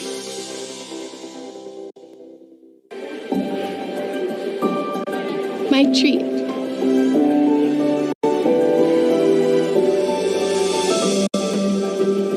My treat. It's the best of both treats. Upgrade your frozen drink with creamy soft serve. Aloha. In Hawaii, time moves a little slower, yeah? Like this refreshing longboard island lager. It was made for the laid-back lifestyle. So when the TV station said our Kona Brewing commercial had to be exactly 30 seconds long, we said, hey, no rush us. That would be disrespectful to the proper enjoyment of this longboard. And it's like we always say,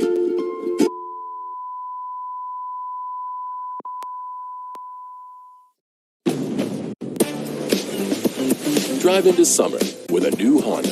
Heading out for a day at the beach or a weekend in the mountains. Make an impression with the unmistakable style of the HR-V or turn heads in the sporty Civic.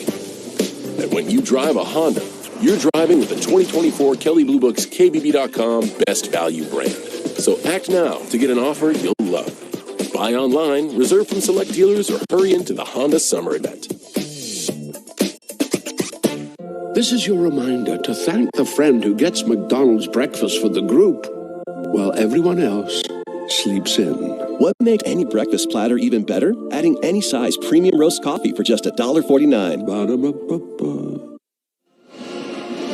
Welcome back. 8 plays, 75-yard drive. Took 3 minutes and 50 seconds, and it was capped by a Jaden Sutton 6-yard touchdown run. And we start over effectively on the scoreboard, knotted at 14, with Hawaii getting ready to receive the ensuing kickoff.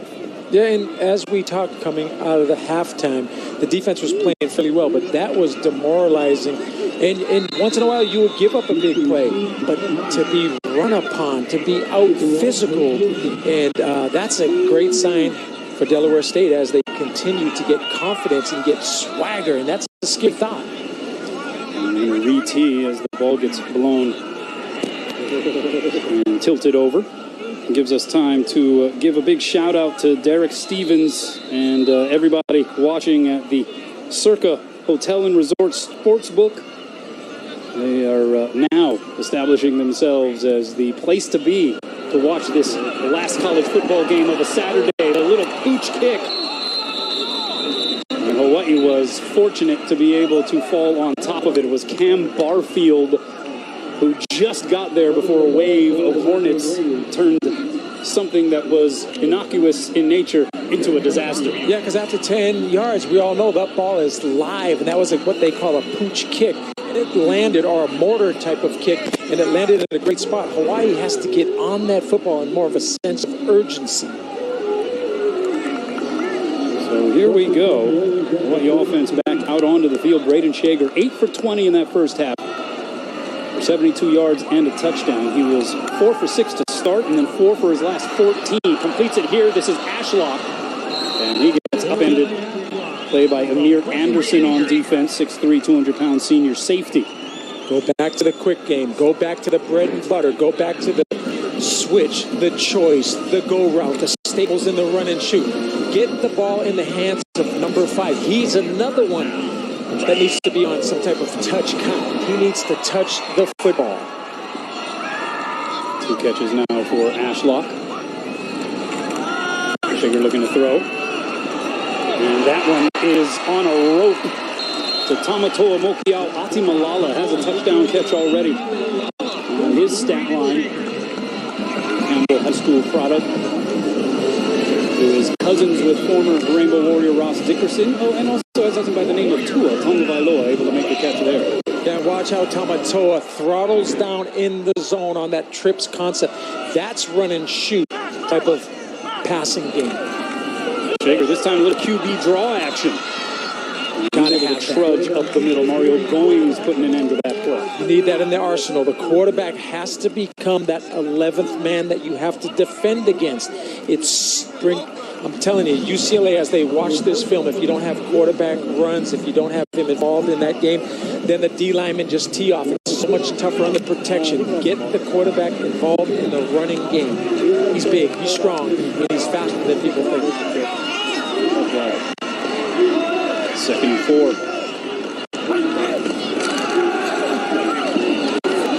Shager throwing to the far side, and it's broken up. Again, Mokiao Atimalala, the intended target. Barry Wagner Jr.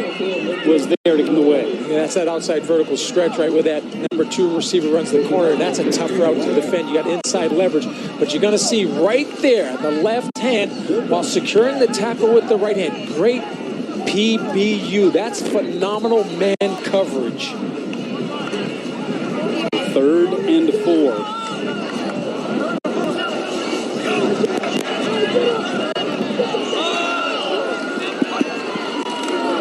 They're going to now run the football on 3rd and short. And it is Landon Sims who twists his way. It looks like it should be enough for a first down. So we saw on 2 occasions in the first quarter, Hawaii on 3rd and 1 not run the football and not get the first down. And you know Landon's dad, Travis, who is in the house, one of the all-time greats at running back for the University of Hawaii back in the day.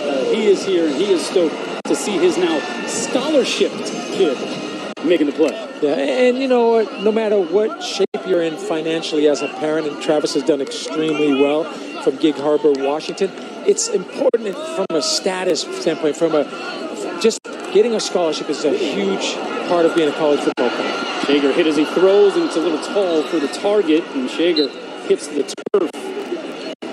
Travis looks a little bigger, but on those 3rd-and-1 situations, I'd give it to Travis. You're getting the first down with that guy. Yeah, that was the exchange there when Travis surprised Landon by showing up for the presentation of his scholarship in front of the team in the team's amphitheater next to the stadium. And he showed up and they had a highlight reel of some of Travis's plays, and he said, yeah, that was me carrying the ball. I wasn't one of the offensive guards. Yeah, no, that's so true. But you know what? Walk-ons getting scholarship and the presentation and the social media, to me, is one of the greatest parts about college football. I love when that happens. Shager's going to swing it out. This is caught by Ashlock. Finds the edge, and he'll get enough for a first down. So they move the chains again here. And we are seeing a fairly rhythmic drive on this possession for the Rainbows. By far the most rhythm that they've had. And that's the little bubble screen again. Touch count. Get it in the hands of number 5. Prolific Rafelli. I mean, he can do it. That guy is all that he's advertised.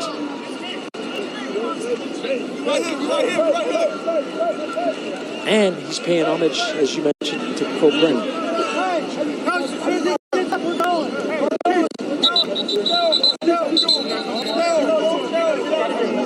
Like we had a player for the Hornets walking off the field gingerly. The officials are trying to get this thing going, but both teams are on the sidelines.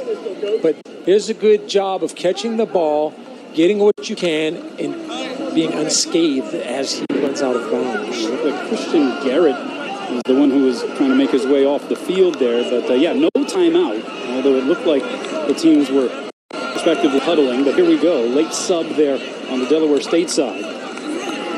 Shager, here's another draw play. And a block from Sims. Shager, stiff arm, leaps for the end zone. And he crosses the goal line. Shager tough for a Hawaii touchdown. Big proponent of quarterbacks running the football. We saw what Braden Shager could do 3 out of the last 4 games last season. He's going to follow that running back to the hole as the running back leads on the linebacker. And then you're going to see the toughness. The kid just continues to show he's going to take a pounding, get up after hits, and stretch and reach for extra yardage in the run game. 15-yard touchdown run for Braden Shager. A drive for Hawaii that featured 3 first downs, 8 plays, 67 yards. Took about 3.5 minutes.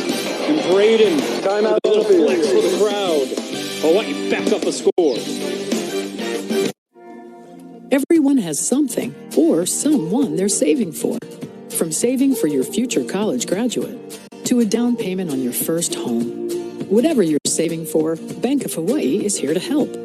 For a limited time, you can earn up to 4% APY with our Bank Ohana Savings Special when you deposit $25,000 of new money into a Bank Ohana Bonus Rate Savings Plus account.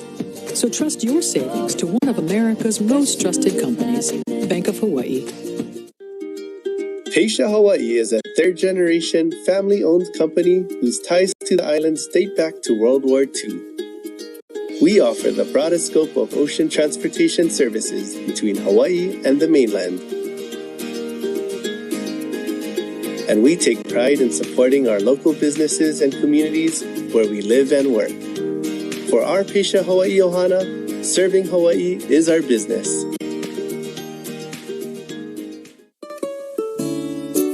How's it going? You got Lanai with Cooking Hawaiian Style, presented by the University of Hawaii Maui College here at the beautiful Fairmont Keolani on Maui. And this week in the kitchen, kumuhula, kopono ai moleta. What will you be making? Aloha. We're going to be making some kalopoke, some shrimp tacos, and some pohole salad. Oh, this is going to be a good one. You want to check local listings for times? We got some good Hawaiian food coming up right here on Cooking Hawaiian Style.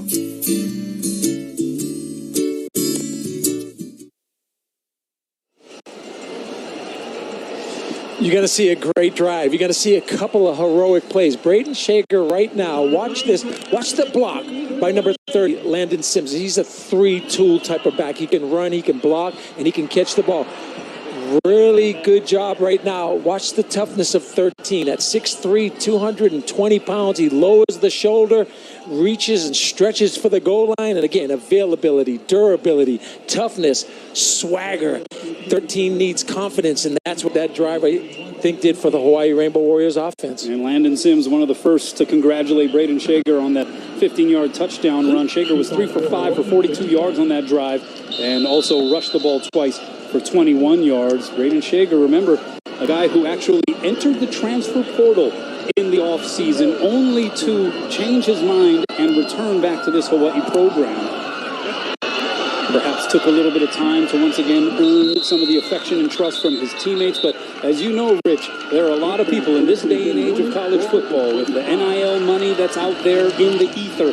There are a lot of people that are talking to these players and trying to get them to make particular moves. Braden Shager in the 11th hour decided, no, Hawaii is where I want to be, and he remained committed to the Rainbow Warrior program. Yeah, and there were legitimate offers out there from BYU and Arizona State and some other schools, and the fact that he came back, the fact that he loves this program, the fact that he is going to be in the record books in terms of yardage, touchdowns, starts made. He's to me, he's really the face of this program in the year 2024. So Hawaii responds after Delaware State ties it. Can the Hornets forge a response? And Jemai Otis says, respond to that as he gets into the backfield. Yeah, Dennis Thurman, the D coordinator, dialing up 54. That's not the first time that 54 has been in the backfield, and you're right. Adding that fifth man, Chris Brown has those linebackers triggering. As soon as that ball snaps, they're timing up the cadence, and they're in the backfield making plays. I like Jemai Otis a lot. He could have been a starter last year. He is that good in terms of reading defenses. He's very intelligent. He's very athletic. Four-time varsity letter winner and three-star athlete when he was at Bishop Gorman. And again, not much there up the middle for Marquis Adams. You had Elijah Robinson, one of the guys in the black jerseys there for Hawaii. Yeah, and I'm not sure that was simple, but that was chaotic. There was a lot of line stunting going on. The defensive line was going one way. The linebackers were coming. They're run dogging. They're attacking the line of scrimmage. They're playing downhill. They're playing Chris Brown type of toughness. Yeah, Chris Brown, it's really unfortunate that he's let himself go physically so much here at this stage of his life. My goodness. I wish I looked like that in a polo shirt. You and me both, brother. 3rd and 12. Adams gets out of the pocket. And nowhere to go. Gets knocked out of bounds at the original line of scrimmage. Maybe a late shot there. The official looked like he was reaching for the flag for a moment. And we got more extra stuff there on the Hawaii sideline. Peter Manuma, that was a bit borderline as far as the contact. Have not seen a flag thrown, but we got a bit of a skirmish there on the far side. Yeah, and it's Mataki Thompson doing a nice job of riding him out of bounds. It's kind of a continuation for Peter Manuma because he's in bounds right there. It's not a tremendous push out of bounds. Sometimes they'll call that being the quarterback. Sometimes they won't. Yeah, for a second there, it looked like the official on the scene was kind of reaching for that penalty flag. And you see Lee Hull saying, where was it? Instead, it's 4th down. And Nate Wilson will once again restart the first half theme of punting the ball away. It is Tylen Hines who is back to receive.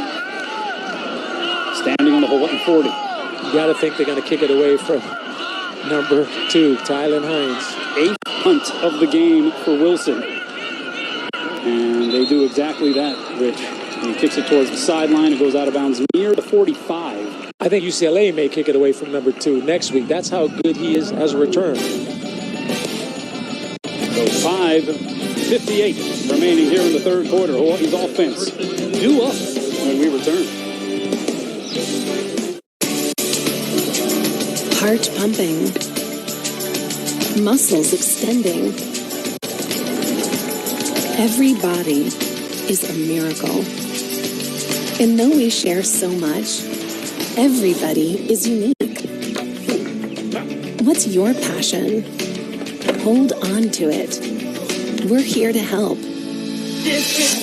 With a personalized approach to a healthier you. Hawaii Pacific Health. Velocity Honolulu invites you to shop the largest variety of luxury and performance vehicles in Hawaii with the latest new and certified pre-owned models from Audi, Land Rover, Jaguar, Genesis, Lincoln, Maserati, and many more. Or just visit us and enjoy the award-winning MW Restaurant, the Artisan Cafe, and a host of other shopping amenities. From sales to service, Velocity Honolulu is truly the ultimate shopping experience for all your vehicle needs. Come experience Velocity Honolulu today. Aloha. One question we get is, what food goes well with a crisp Kona Light? Smoked ahi dip, kimchi fried rice, chicken katsu, lomi salmon, hamachi kama, kalua pig, fresh made bruschetta.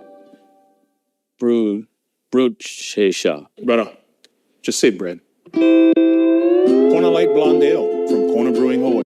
Shoyu ahi poke, spicy ahi poke. Oh, bro, getting hungry. Welcome back. You can kind of see the logo here on the ball, but this is the special edition Adidas football designed by Big Game in Dallas. It is known as the Barada Ball to coincide with the Barada Hood, which is sort of the theme of the University of Hawaii football program. Fans can purchase the footballs at BigGameUSA.com, and the proceeds will go to the UH Foundation's Maui Relief Fund, as well as Tree Recovery, a nonprofit organization that grows ulu or breadfruit tree saplings and donates them to businesses and residencies that lost trees during the Lahaina wildfires a little more than a year ago. So a really good cause and a cool little feature here. Quality football, too. Really nice looking ball and for a good cause. Shager. And that is a Barada Ball completion to his Barada Pofele Ashlock for Hawaii first down. Yeah, deep dig concept, right? 14, 16 yards over the middle. Good pocket presence. Good job up front. A little bit of pressure. Ball's thrown slightly behind. Good job, Pofele, making that particular catch for 13 yards. Yeah, we've seen Ashlock do some pretty incredible things in trying to bring in some of these passes by Braden Shager. One time it was a layout catch. It ended up getting reversed after a review, but that one, not an easy catch. Thrown behind him, but he's tough. Makes it look simple. Here is Shager now with all kinds of time, and that is a dart that's nearly picked off. Oh, Barry Wagner had his hands on it. Yeah, that should have been picked off. That was a really nice job by the defensive back, getting in front of the receiver, becoming the receiver, just dropping the football right in his hands, and you don't get many like that. You got to make that reception do a good job of upfield shoulder, making a play on the football. Nick Senecal, the intended target there for Braden Shager. So 2nd and 10 here for Hawaii ball at the 42. And this is Landon Sims, and he will be stopped without a gain. Yeah, that's good gang tackling. Good job of getting people to the football. Jeffrey Broughton, number 28, playing defensive back. Broughton in his 5th year with Delaware State. That's how you tackle. Your head is up, you wrap up, and then they're getting guys to the football. So another 3rd down here for Hawaii. They are 3 of 9 on 3rd down in this game. 3rd and 10. Shager sets the feet, and that pass kind of died. I'm not sure if it got tipped near the line. He was looking at Spencer Curtis, but it was a nose-down delivery. Really good protection. Ball gets tipped right at that second level right there and changes the trajectory of the football. And so Hawaii's going to bring out the punt team. It'll be Lucas Boro. Punters have been busy here in this ball game.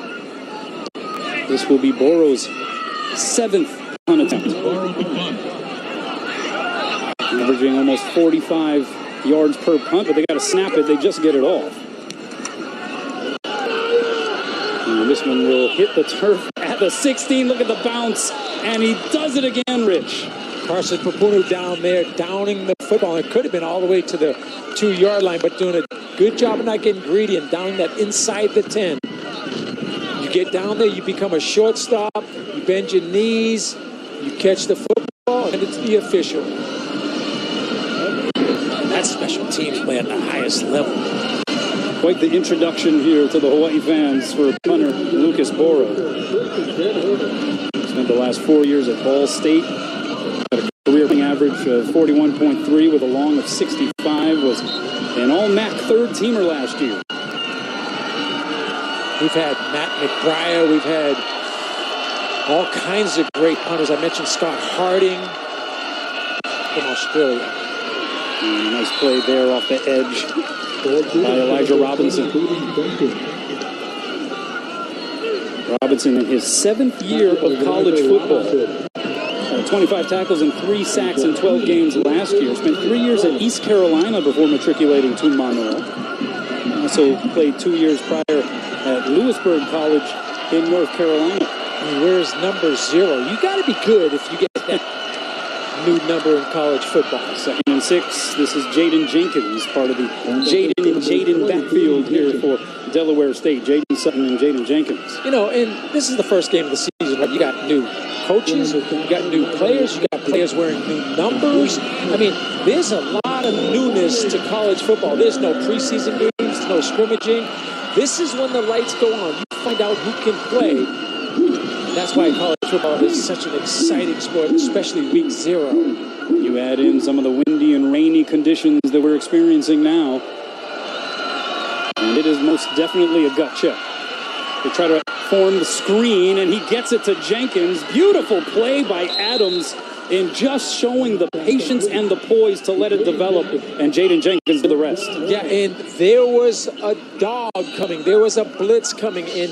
Perfect job by the quarterback of creating the timing, letting it develop, and then throwing a very nice touch pass. You're going to see right now, as you back up, throw that thing out there to the flat, perfect throw. Great scheme, great call by the offensive coordinator, who is essentially the head coach, Coach Lee Howell.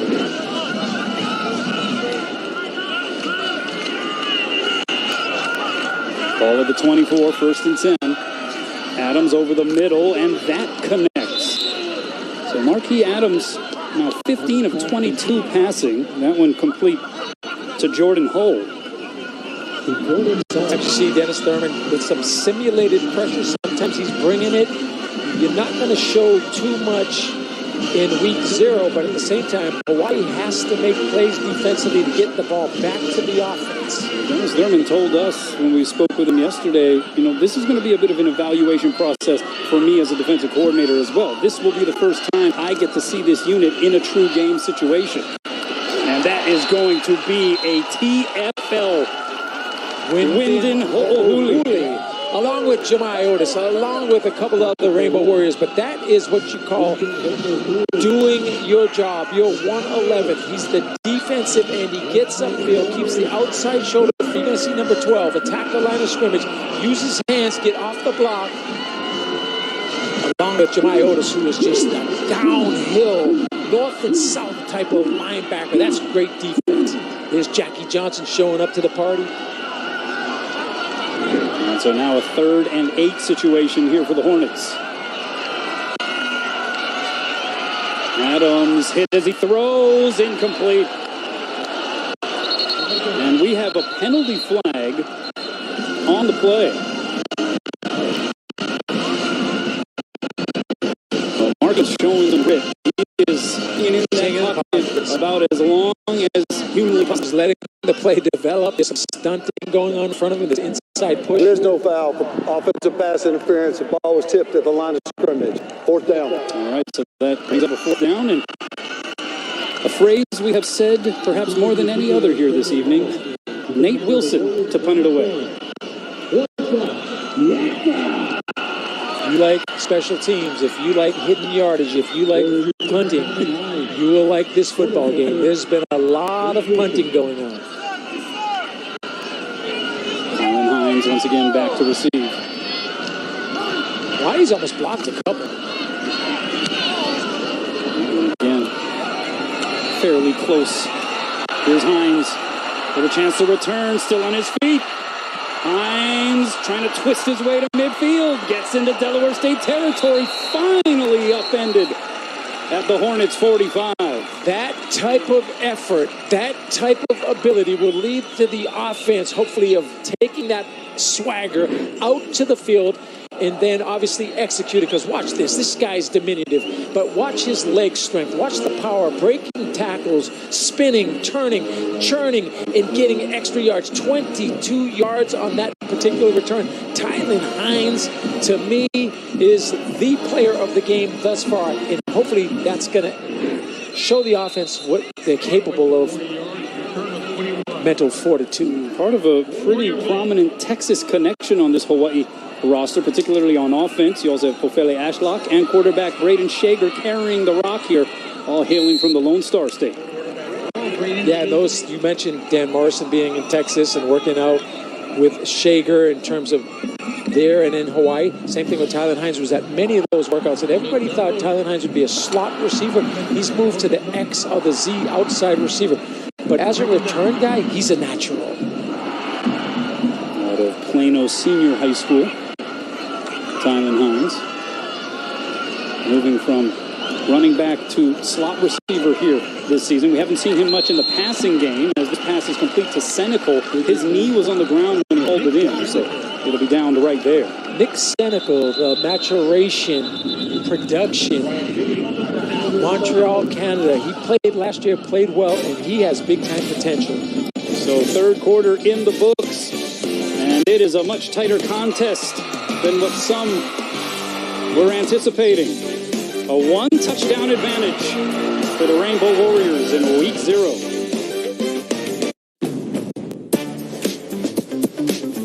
Drive into summer with a Honda CR-V and Accord. Your fun-to-drive, weekend getaway vehicles. From Honda, the 2024 Kelley Blue Book's KBB.com Best Value brand. So act now to get an offer you'll love. Buy online, reserve from select dealers, or hurry into the Honda Summer event. Friday, Hawaii kicks off the season with a match against SMU in the Hawaiian Airlines Wahine Volleyball Classic. Rainbow Wahine Volleyball on OC16, exclusively on Spectrum. You're watching Spectrum Sports, the home of University of Hawaii sports. At Kaiser Permanente, our connected team approach allows us to understand the different aspects of your care. The level of communication we have, it's coordinated, multidisciplinary care. It's really the future of medicine. It's not just patient-centered care, it's patient-driven. We're not just treating conditions. Understanding the whole person builds trust and leads to better outcomes. We all work together to care for all that is you. Kaiser Permanente. This summer, it's time to get away with super hot deals on your favorite Hyundai models. All backed by America's best warranty.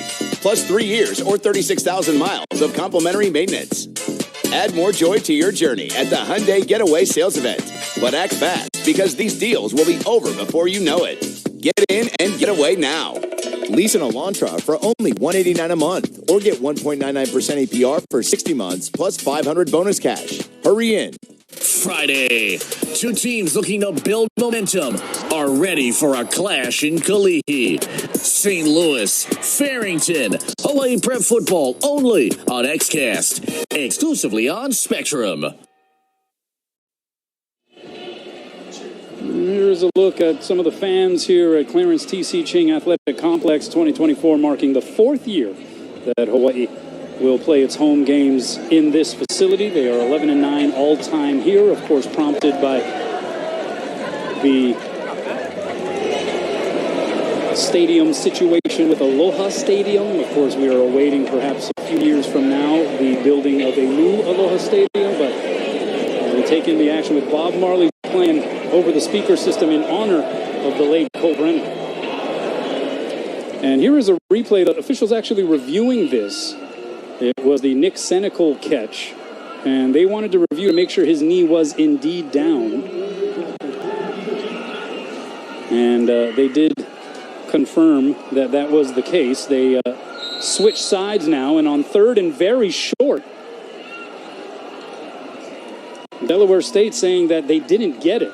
I don't think they did. And that's the first time you saw Braden Shager underneath center in like a big Bruddoff type of formation. But they got it. First down.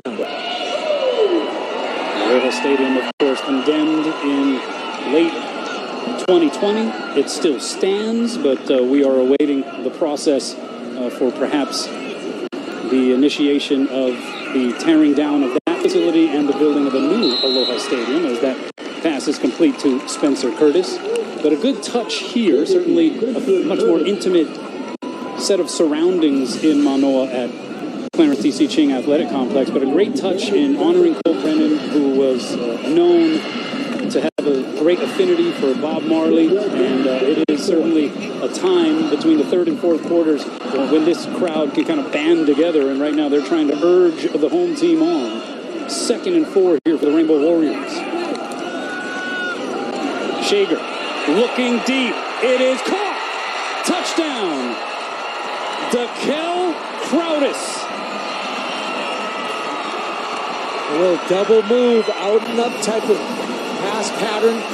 Really well thrown by Shager. Good route by Dakel Crowdis. The transfer from Kentucky. Little pump and go. You saw the pump. Really nice shot. Defensive back has his eyes in the backfield.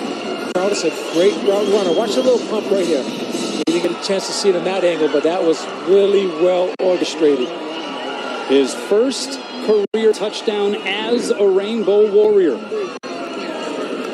And here is Kansei Matsuzawa, seemingly the winner, at least certainly for PATs.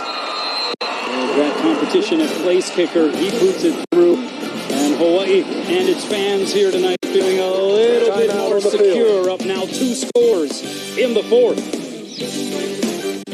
At Spectrum News, we're committed to our communities around the clock. And now, Spectrum Internet-only customers, we're bringing Spectrum OC16 and Spectrum Sports to your TVs, delivering coverage of the local sports you love. Spectrum News, now streaming exclusively for Spectrum customers. L is for the way you look. O is for the only one I see. V is very, very extraordinary. E is even more than anyone that you adore can love. Is all that I can give to you. In every generation, there are those who question the status quo. Questions like, why can't chicken be slow roasted? Why can't I have shredded purple cabbage? Why can't my quesadilla have cheese inside and out? And where's my avocado verde salsa? The new era of chicken is here to stay. The Cantina Chicken Menu. Only at Taco Bell. Elevate the way you watch University of Hawaii and local high school sports. On TV, online, and on the go. No matter where you are, the excitement is at your fingertips with Spectrum Sports and Spectrum OC16. Welcome back. Well, this is the capper. Week 0 Saturday, Hawaii and Delaware State. We had 3 other games involving FBS programs. In Dublin, Ireland, how about Georgia Tech taking down number 10 Florida State 24-21? And heartbreak for Bronco Mendenhall in his first game as head coach for New Mexico, as they allowed 21 unanswered points to the Montana State Bobcats, a top-tier FCS program, to lose 35-31. And Jeff Cho, his team gave away a big lead in the 4th quarter as well. They got outscored 16-0 by 24th-ranked SMU as Nevada goes down 29-24. Not as large of a menu week 0 as normally. It seems like teams do not, for whatever reason, want to play that 13 game, what they call the Hawaii exemption. Yeah. I would want to play that for home revenue, for statistics, and from a player. You practice to play the game, but there's obviously other logistical concerns. This was the last game added to the schedule, a 12-game schedule, as you're alluding to, Rich. This one will be kicked much shorter than what we have seen. The ball is loose, and it is Delaware State falling on top of it.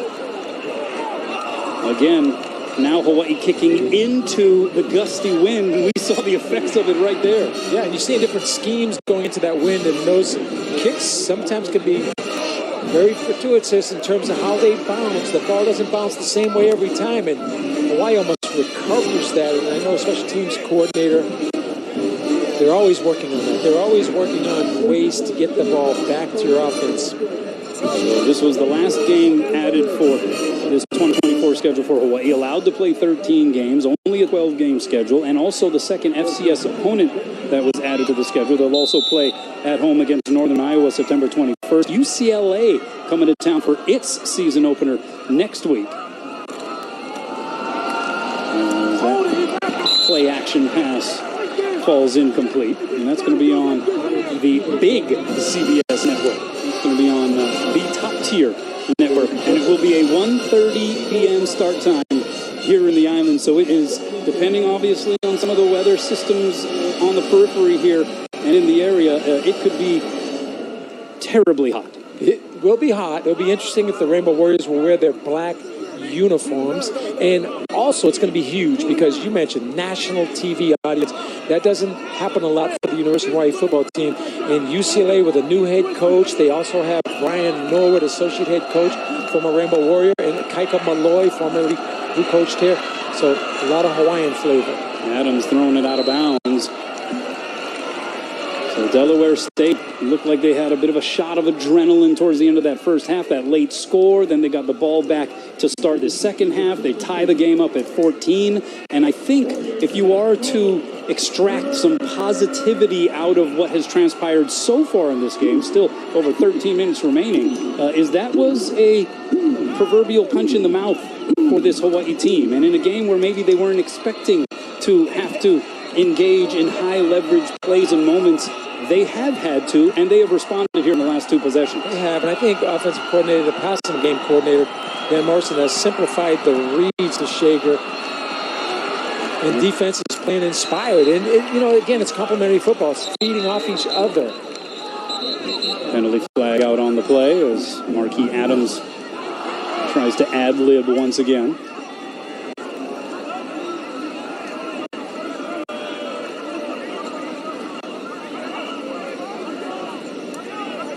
So Hawaii trying to be the lone Mountain West team here today to score a victory. Heartbreak, though, certainly for New Mexico and Personal Nevada. foul, face mask, number 77, defense. 15 yard to be added to the end of the run, automatic first down. That's a biggie there. Take a look at the replay. And that is Jamar Sakona getting a piece of the grill.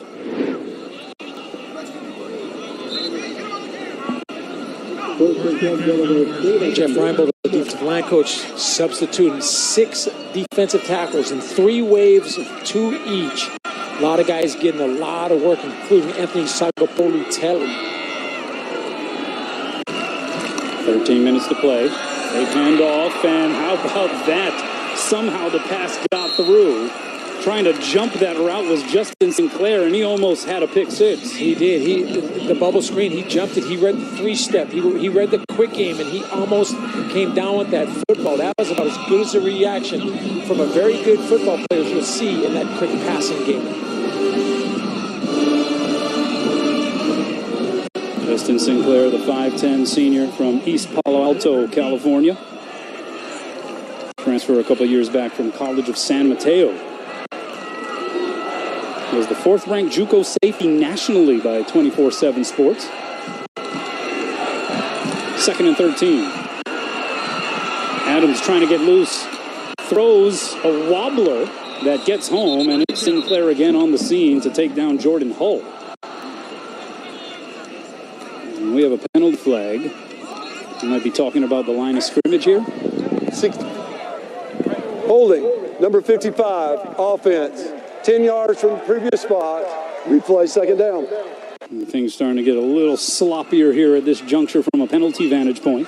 55 didn't think that was holding. He thought he had his hands inside on the breastplates. And if you have your hands inside, they're usually not going to call it.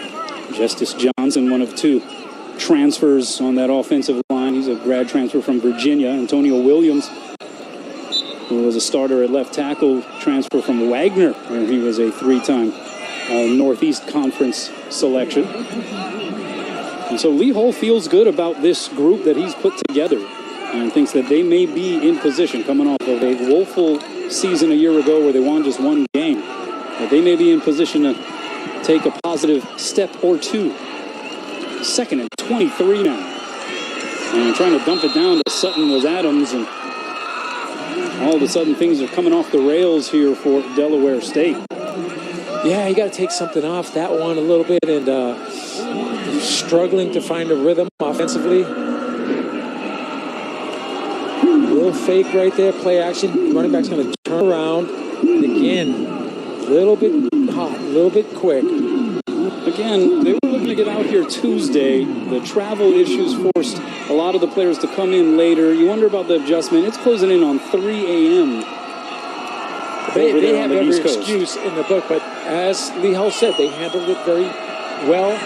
It's a good group of kids, and you know what? They're battling. But they're persevering through a bit of a rough patch here. But that's a completion to Nigel Lally. And he's able to get a good gainer there on third down, but it'll still be fourth. And a bunch of yards here.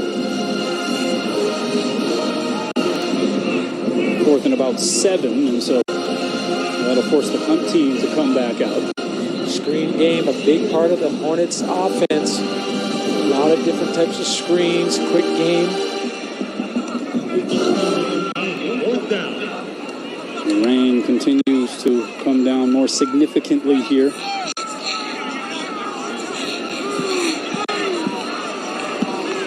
Tenth punt of the game coming up for Nate Wilson. Need to get a statistic on a record number of cumulative punts. Well, kicking with the wind, and that was an absolute boomer. As we bring you now the Hawaii Honda Dealers highlight reel, and we are looking at number 13, Braden Shager. He had a good start to the game, 4 of his first 6. He was then 4 of his next 14. But in the second half, we have certainly seen some quality throws. Had the touchdown pass in the first half to Tamatoa Mokiao Atimalala. And how about Shager with the legs, bashing his way across the goal line? Yeah, and you see in that half roll, right, which is a staple of quarterback play. A couple of good throws, a couple of good runs, some confidence building. Now 15 of 31 for 166 yards and 2 throwing touchdowns. Also has that touchdown run. And speaking of run, it is Landon Sims getting the carry. That's his 8th rush of the game. Sims now up over 50 yards. Then we thought we might see 38 Kamalu DeBlake. We haven't seen him. We've seen a little bit of Cam Barfield. Interesting the way Anthony Arsenault is substituting his running backs in, but most of the work is Landon Sims. Yeah, got a flash of David Cordero as well.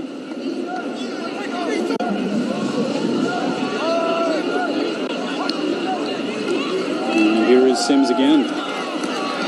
And this time, not much running room.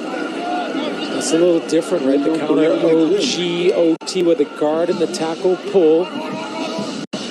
Thoughts on the play of the offensive line for Hawaii in this game?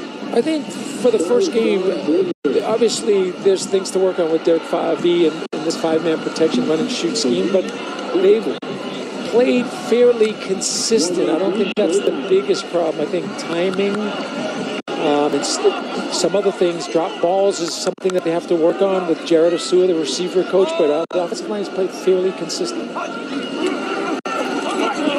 Shaker throwing to the far side. And even like that, you look at a deep out. Did the receiver run the proper yardage? Did Shager not step into that?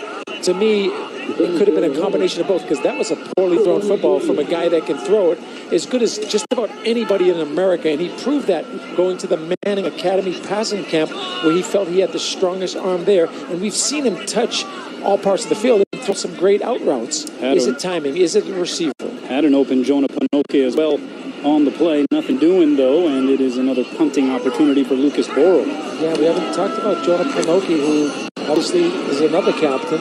Punting into the wind, but again, getting a favorable roll. That has been the theme here. Lucas Boro, it just always seems to move in a fortuitous direction.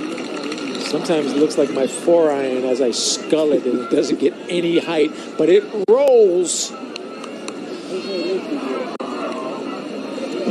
So Delaware State, another opportunity here offensively.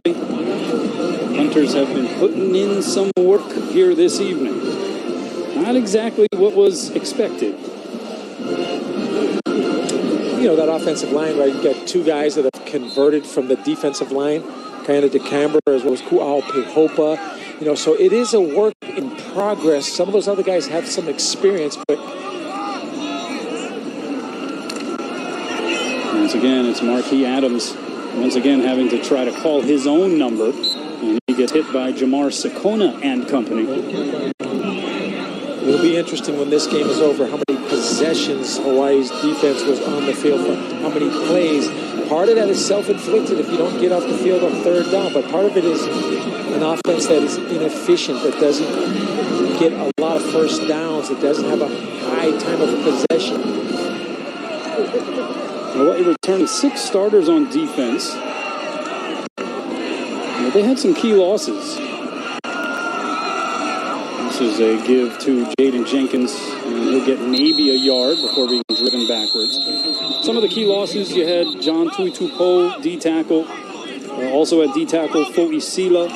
You had edge rusher Jonah Kahavai-Welch, linebacker Isaiah Tufonga, among some of the more experienced players who finished up their eligibility last year. And then you lost Ku'au Pehopa, who was very steady at that DT to the offensive line, which I thought was a good team move. And he's playing pretty well for his first game in college football at the offensive tackle position, which is a tough position. There's no tight ends. There's no 21 personnel. There's no max protection. You basically have a pass rusher every single snap. Hitting the 8-minute mark of quarter number 4. Oh, and Adams is snatched up, and he is sacked. It once again is Wyndon Ho'ohuli. He has put his fingerprints figuratively and literally all over this ballgame. So much that his dad is proud of him, and we even called his dad's name because he's been in the backfield all evening. Number 12, the 3-star, formerly from Nebraska, the transfer. Really might be one of his better games as a Rainbow Warrior. Out of Mililani High School, also played at St. Louis. Dad Watson was a UH linebacker from 2000-2005, was a teammate of head coach Timmy Chang. And in fact, Timmy Chang, when we asked him recently about some of the best players he played against in high school during his esteemed St. Louis career, as Tyron Hines takes the punt and again forges a solid return across midfield. But Timmy Chang said that Watson Ho'ohuli would be one of the names he'd bring up of one of the best players he competed with or against in high school. Well, and I remember that group. We had Keani Alapa, Watson Ho'ohuli, a bunch of good linebackers that Coach George Lumpkin recruited from Kamehameha. Well, let's check out tonight's Hyundai head-to-head stat line. And, how about the punters? 11 punts for Nate Wilson, averaging 40.5 yards. Lucas Borro, 8 punts, averaging 44 yards. And how much of that has been on the ground? Oh, yeah. Lucas Borro, probably a good third at least of that yardage. UPS on the ground. Wow. Shager looking downfield and overthrowing his intended receiver.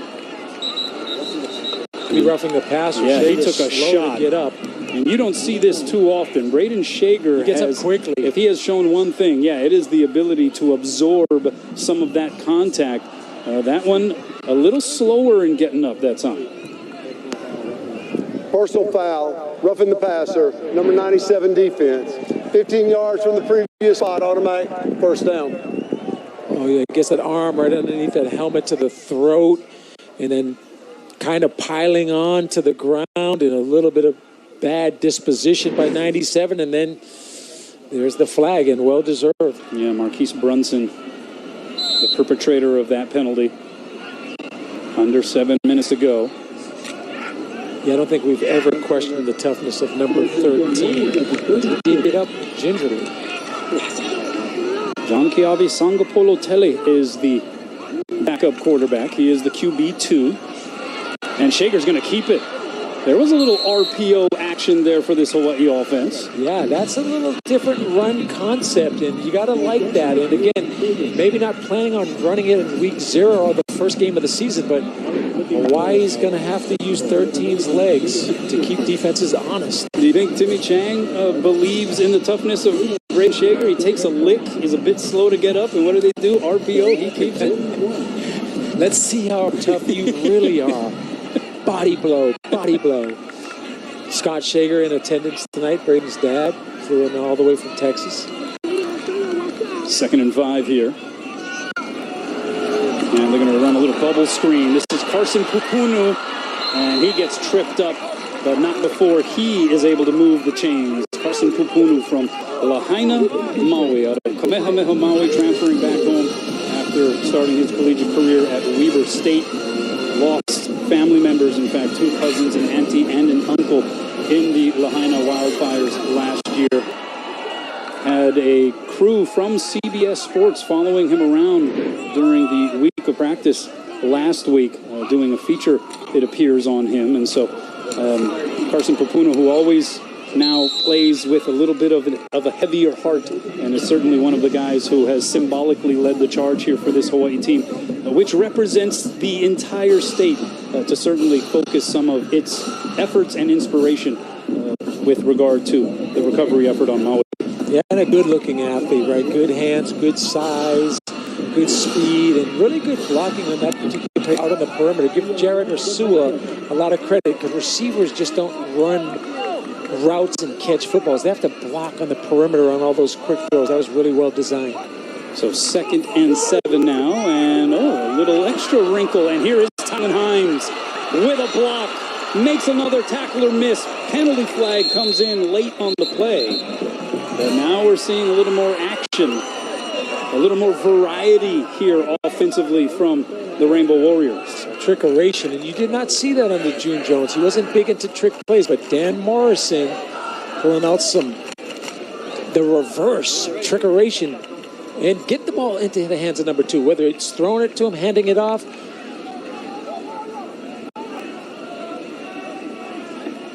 There's a look at Dan Morrison. Block in the back, number 59, offense. 10 yards from the previous spot, replay, 2nd down.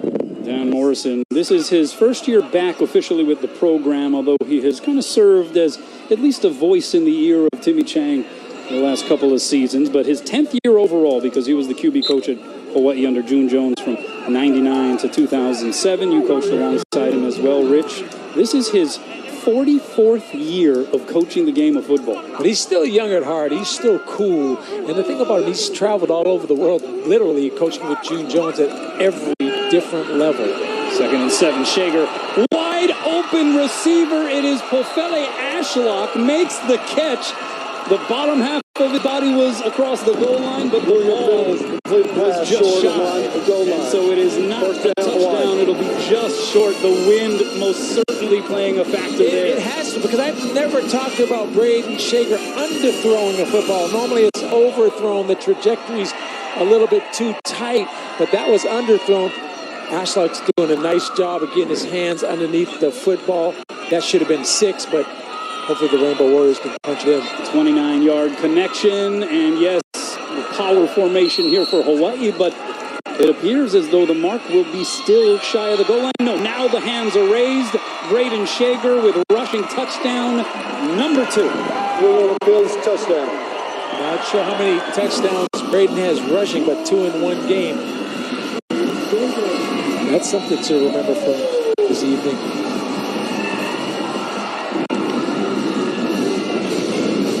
So good luck in trying to locate exactly where Braden Shager and the football is in this scrum. And that's all the push from behind by Landon Sims, but the personnel grouping, that's just a lot of what we call big bradas. And so on for the point after, it is Kansei Matsuzawa. Born in Ichikawa, Japan.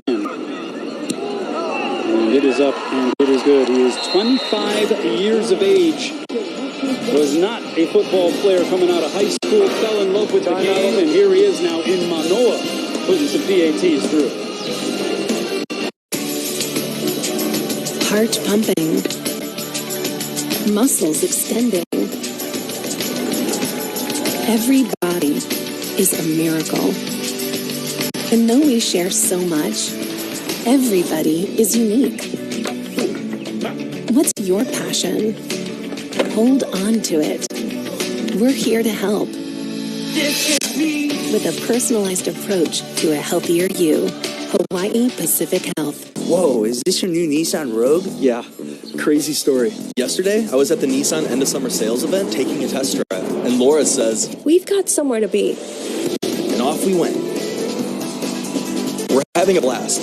And she tells me it's recommended by Consumer Reports. These Rogues are going fast. I knew I had to have that Rogue.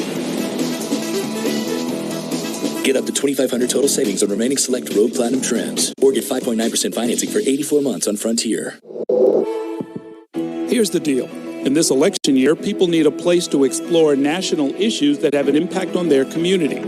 To understand those issues better, we're bringing together our team of local political journalists from across the country to break down what's happening. So join us every week to catch up on the key stories making a big difference across the nation and in your local community. Watch The Big Deal with Errol Lewis Saturdays at 4 on OC16. Available on all of your favorite devices, exclusively on Spectrum. Welcome back. Last scoring drive for Hawaii. 5 plays, 51 yards. It took 3 minutes and 16 seconds. Capped by the Braden Shager 1-yard touchdown plunge. All smiles now on the Hawaii sideline as they have found their form. Scoring 14 points, but just one offensive touchdown in the first half. Now they lead 35-14. That is already the second touchdown run of the game for Braden Shager. He had 2 rushing touchdowns in his career prior to tonight. Yeah, and 4 or 5 quarterback-designed runs, which is good to see in this offense. And we didn't see too much of the RPO, and Dan Morrison was talking about learning the RPO from Johnny Manziel and Jeremiah Masoli in the CFL. So you can do RPOs from 10 personnel. We'll see that probably in the next couple of weeks. Some issues here for Delaware State. And that was an odd maneuver there. You have to field the kickoff. It is live after 10 yards. Yeah, that was a little Christian different. Tate, and it was almost as if he was playing possum there. And I'm not exactly sure. Unless he thought it was going into the end zone, you have to field the kickoff after 10 yards. And he doesn't know where he is on the field. Yeah, perhaps you're right. Maybe he was thinking that it would keep bouncing towards the goal line or even out of bounds, but yeah, that is now a tough situation that this Delaware State offense finds itself in to start this drive. With 3:42 left to play, you still have all 3 of their timeouts. Of course, you have the 2-minute timeout, as it has been termed in college football. And we have a new quarterback out there for the Hornets. It is C.J. Henry in his 4th year with the program. He has some legit experience playing the quarterback position as Jaden Sutton once again gets out for a big game. C.J. Henry, 5'10" redshirt junior from Newark, Delaware, was an all Mid-Eastern Athletic Conference third-teamer in 2022. He threw for over 1,000 yards and 9 touchdowns with a 62% completion rate. Marky Adams overtaking him for the starting role last year and obviously starting this season once again as the QB1. That pass broken up. It is Cam Stone. Cam Stone stoning that effort. A really tight coverage. Either cover 1 man or cover 3, but it's man-to-man on the perimeter. Really nice look again of securing the tackle with the left hand, coming in with the right. A guy that has a lot of confidence playing that lonely position of cornerback on that proverbial island. All Mountain West honorable mention. All Mountain West for the 3rd time, in fact, when you combine his Wyoming days with his Hawaii days. And here is C.J. Henry rushing forward. And they're going to mark him down just shy of a first down. But getting back to Cam Stone, he has also been deemed by many as a shutdown corner. He was targeted just 31 times all year in 2023 in nearly 400 snaps. And I kind of think back, he wasn't beaten for any touchdowns, or maybe it was one, I think, up in Wyoming where he finally had somebody catch a touchdown pass. Oh, well, the Hawaii defense catches a quarterback. That is Lester Langafuaina, 6'4" freshman from Nu'uli, American Samoa, out of Tufuna High School. Lester Lysene, his full first name. This guy is a freak of athletic nature, Rich. He is. He's one of those guys where you initially may have a chance to get out of American Samoa. Keeping him could be a bigger problem because with that length, that speed, that athleticism, when he focuses in and he understands the mental game, he's going to be a heck of a force. Yeah, how about this? 40-inch vertical for Mr. Langafuaina. We have hit the 2-minute timeout. 35-14 Hawaii. I call him my miracle baby because he survived. When we couldn't find my son's heartbeat, the doctors and nurses at Kaiser Permanente sprang into action and saved his life. They took care of me beginning to end, and that let me focus on my baby. It's really changed my perspective on what medical care can be. My husband and I are just so thankful he's alive today because of them. World-class maternity care for all that is you. Kaiser Permanente. Get ready for the experience of a lifetime with Nonstop Travel, celebrating 40 incredible years. Uncover unique, exciting tours across Japan and Korea. Epic locations, next-level shopping, savory scrumptious foods, and rich history are all waiting for you. Contact us today and create memories that will last a lifetime. Nonstop Travel, your adventure starts here. Heisha Hawaii is a third-generation, family-owned company whose ties to the islands date back to World War II. We offer the broadest scope of ocean transportation services between Hawaii and the mainland. And we take pride in supporting our local businesses and communities where we live and work. For our Heisha Hawaii Ohana, serving Hawaii is our business.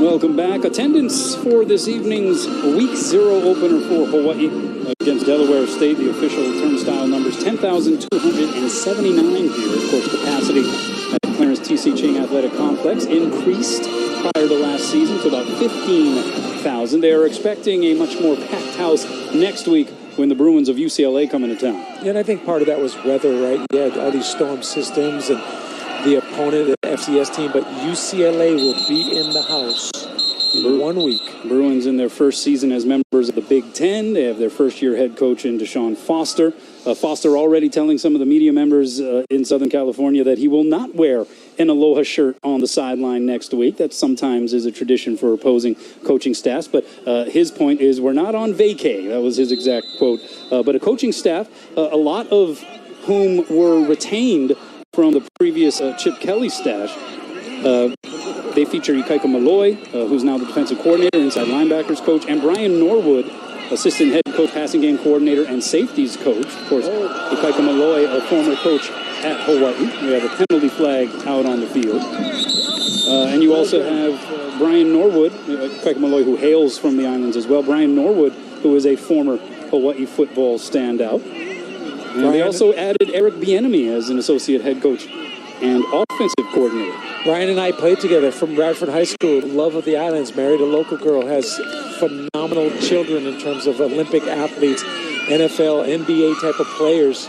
And that's an illegal touch right there. Anytime it hits the punt team, the ball should go back to that spot. Kick catch interference, number 80 on the kicking team. 15 yards from the spot of the foul, automatic, first down. Oh, so he interfered. Yeah. Interesting call. We also have the Hornet who is down.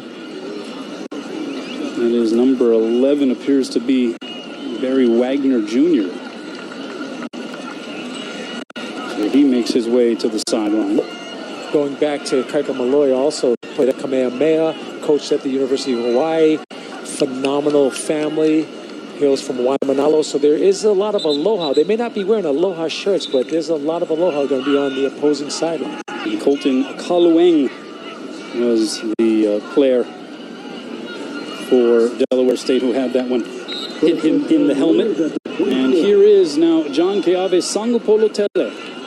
6'1", 205-pound freshman from Eva Beach out of Punahou School, the QB2, redshirted last season, 3-star out of Punahou, and 2023 Polynesian Bowl quarterback. Was the 2022 ILH Open Division Player of the Year. He put up some massive numbers, almost 2,400 passing yards, 25 TDs to 7 picks that season. Yeah, and one of the surprises of this training camp, right, him becoming the backup. And he's done really well. Dan Morris has been very impressed with his ability to make good decisions, throw the football, fairly athletic as well, and a really good prospect out of Punahou High School. Kamalu de Blake is now in the backfield lining up at running back for Hawaii. Dead ball, false start, number 3, offense, 5-yard penalty, remains second down. The clock will start on snap. That's another area I think Hawaii's done better in terms of the offensive line, not jumping, not a lot of administrative penalties. It's late in the game, but Nick Senecal has to know the snap count.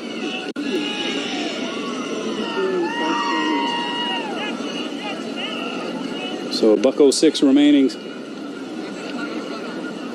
And they're waiting to place the ball here. It should be 2nd and 9. And John Keawe Sangapolutele takes over. His uncle, the late Pio Sangapolutele, played 7 years in the NFL at defensive tackle. And his brother is an outstanding quarterback at the prep level, a senior at Campbell High School, a Cal commit.